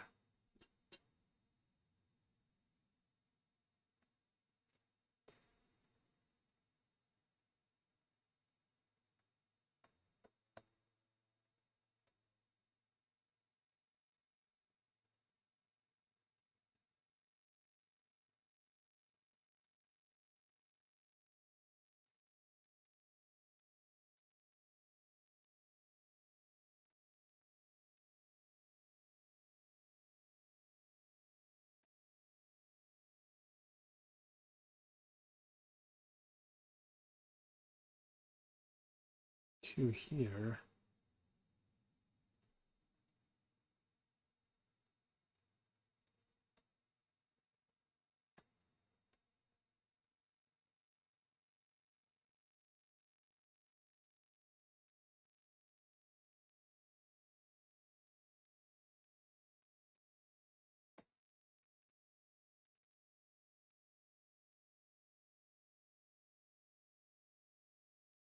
A 2 here. Let's see what happens if we just cover this whole thing with this 2. We get kind of blue hair, but that's okay.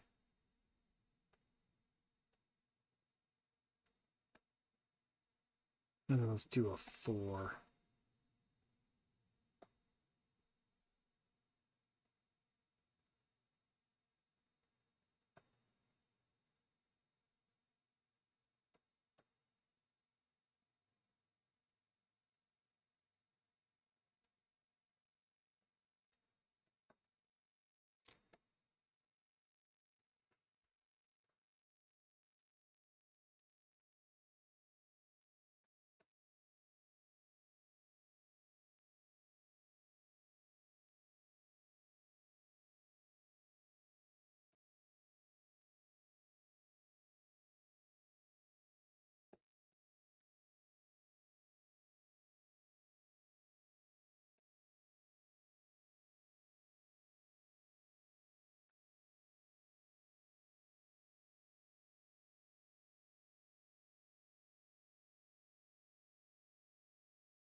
If I take his whole hair to like this green color,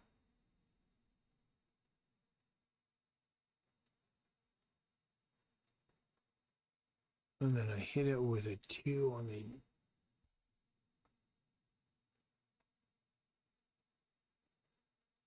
now it just blends in with his jacket. Is the problem. That's kind of more the color of it.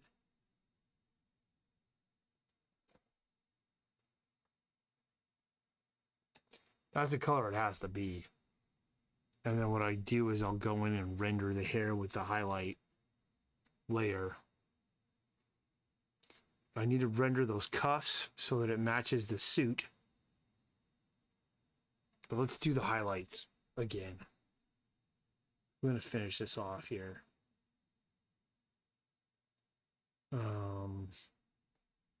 Do that. Select the white. And then tomorrow, all I have to do is integrate the highlights. And this guy will be done.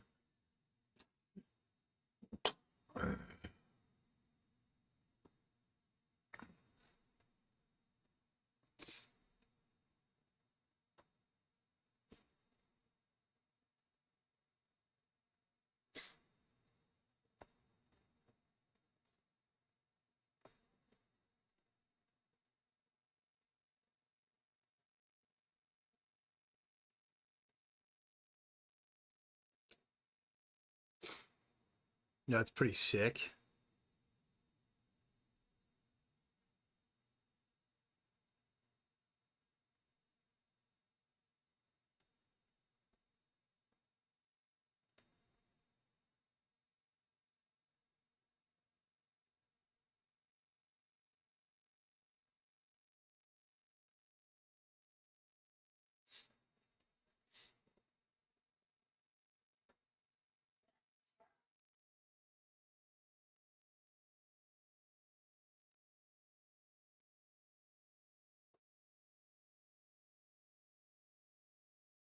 That's it. That's all it really needs for the hair.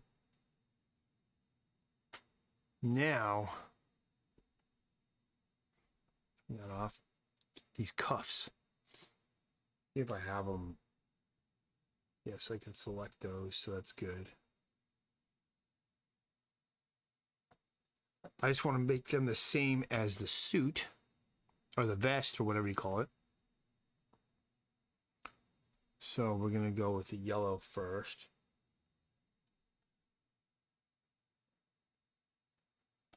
That's a 2. Let's fill it all in. Fill all that in. Now for the cyan, it's a 2 as well. I mean, the magenta's a 2. We'll throw down a 2 for the magenta.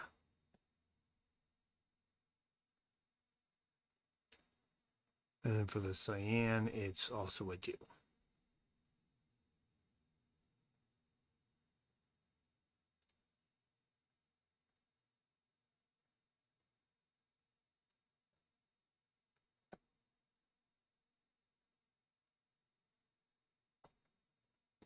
Let's see. If we pull that in, now that looks cool there. I'll have to do some highlights on those as well, which I will.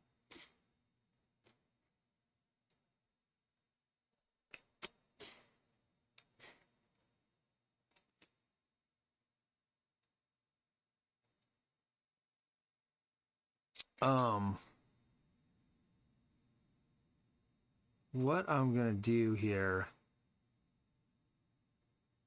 let's pull the highlights onto this, so that's out of the way, and then we're gonna use the black, the K, because it's CMYK, and right now there's the only K in this is the line art. But we can use a little bit of K halftones to make even more contrast. But before we do that, let's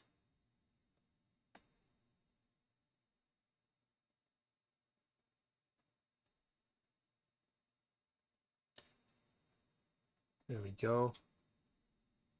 Kind of pop in some highlights on this ruffled thingamajiggy he's got.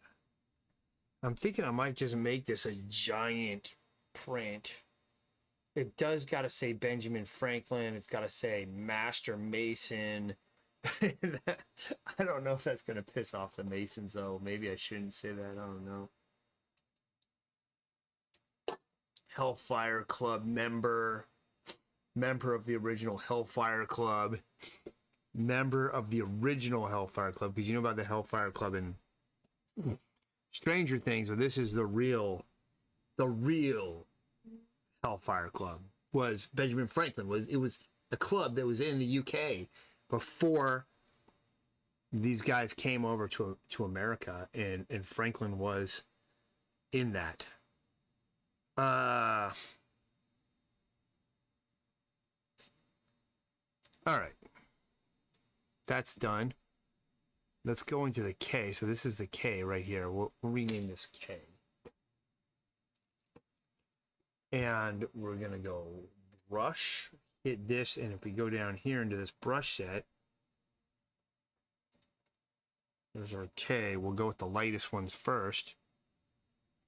Let's see what that looks like. Let's see here. Yeah, you see we can kind of brush in those halftones. Let's put this all on.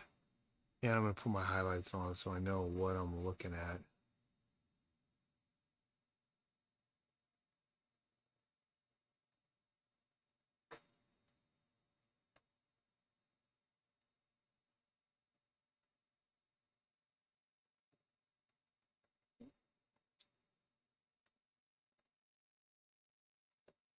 In the past, you got to be careful because you can muddy your print with these black dots, which I have done in past prints.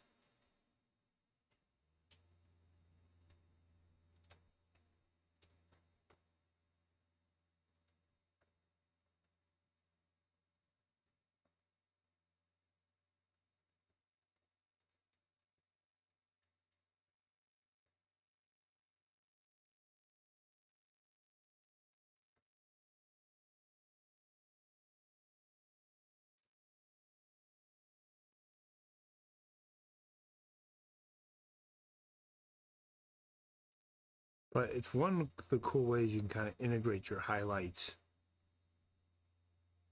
is just throw these black dots over the top.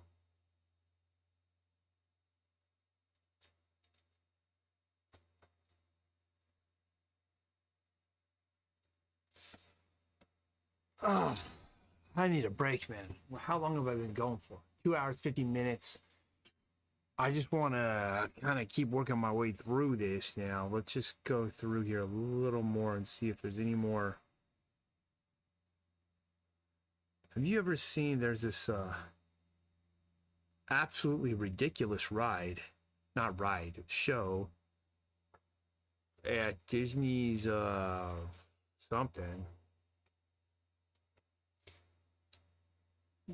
Disney's Epcot, and it's like this American thing, but Benjamin Franklin's in it, and like it ends with them like standing on the Statue of Liberty looking over the United States, and he's going, "Can you believe this?" I think he's talking to Thomas Jefferson or something. He's like, "Look at how far we've come. Look at all this." Like they're like amazed at what America is to this day. Which I actually think they'd be the opposite. I think they'd be appalled at the state of the country. There'd be so many things that would upset them. But I digress.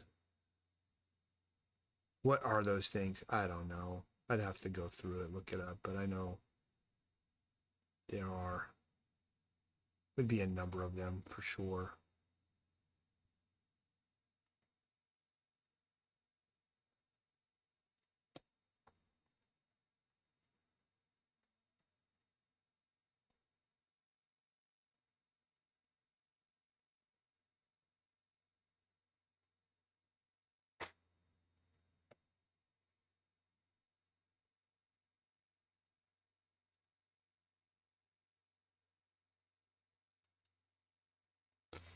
Just kind of looking at it like this and going, well, if this was a black and white piece, what would I want to do? Pretty much what I'm doing right now.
Now what we can do is go to the darker one.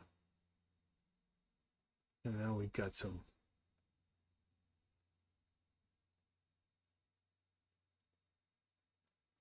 more range in our values.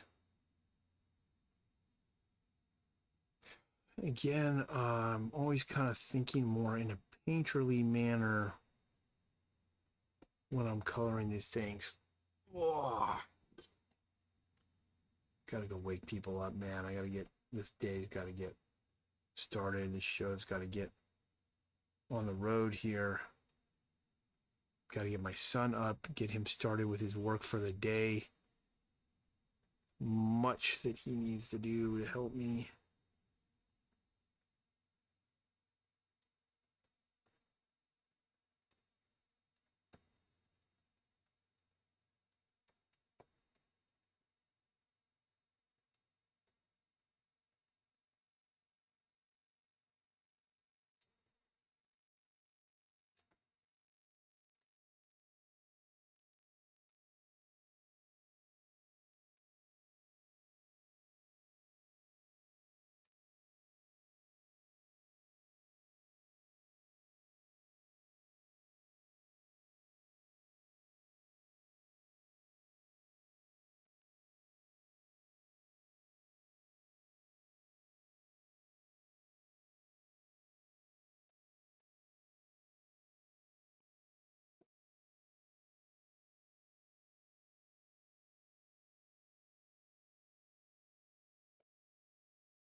Some of these dots are not even gonna, they're so small that they may not even print through.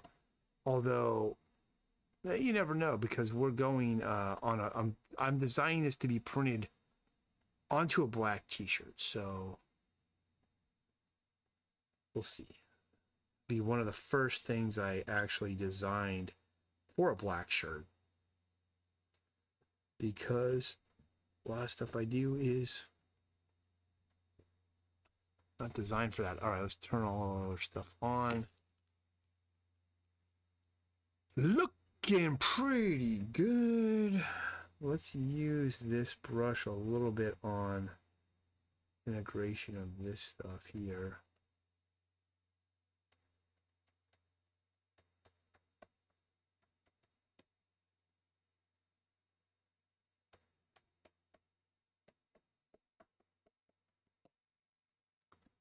I'll take it. All right, let's save that.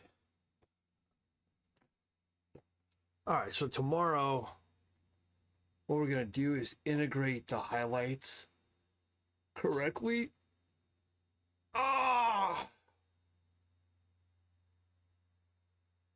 Integrate the highlights because they're not integrated. They're just laid on top. And that's not a bad shirt right there. Not bad. But we're going to integrate these highlights, and it's going to pop this thing, but they've got to be integrated. It can't just be white sitting on top of everything. And we're almost done with this bad boy. All right, let's save this. I'm going to call it a day. I'll be back tomorrow to finish this off. And there's still some design, and then we have to do the design around the shirt. We'll finish this off tomorrow, and then we'll see what happens after that. Thanks for joining me. I'll see you then. Or I might be back with the evening stream tonight, actually. Actually, I will be, because I'm going to be drawing hats, so I'll live it.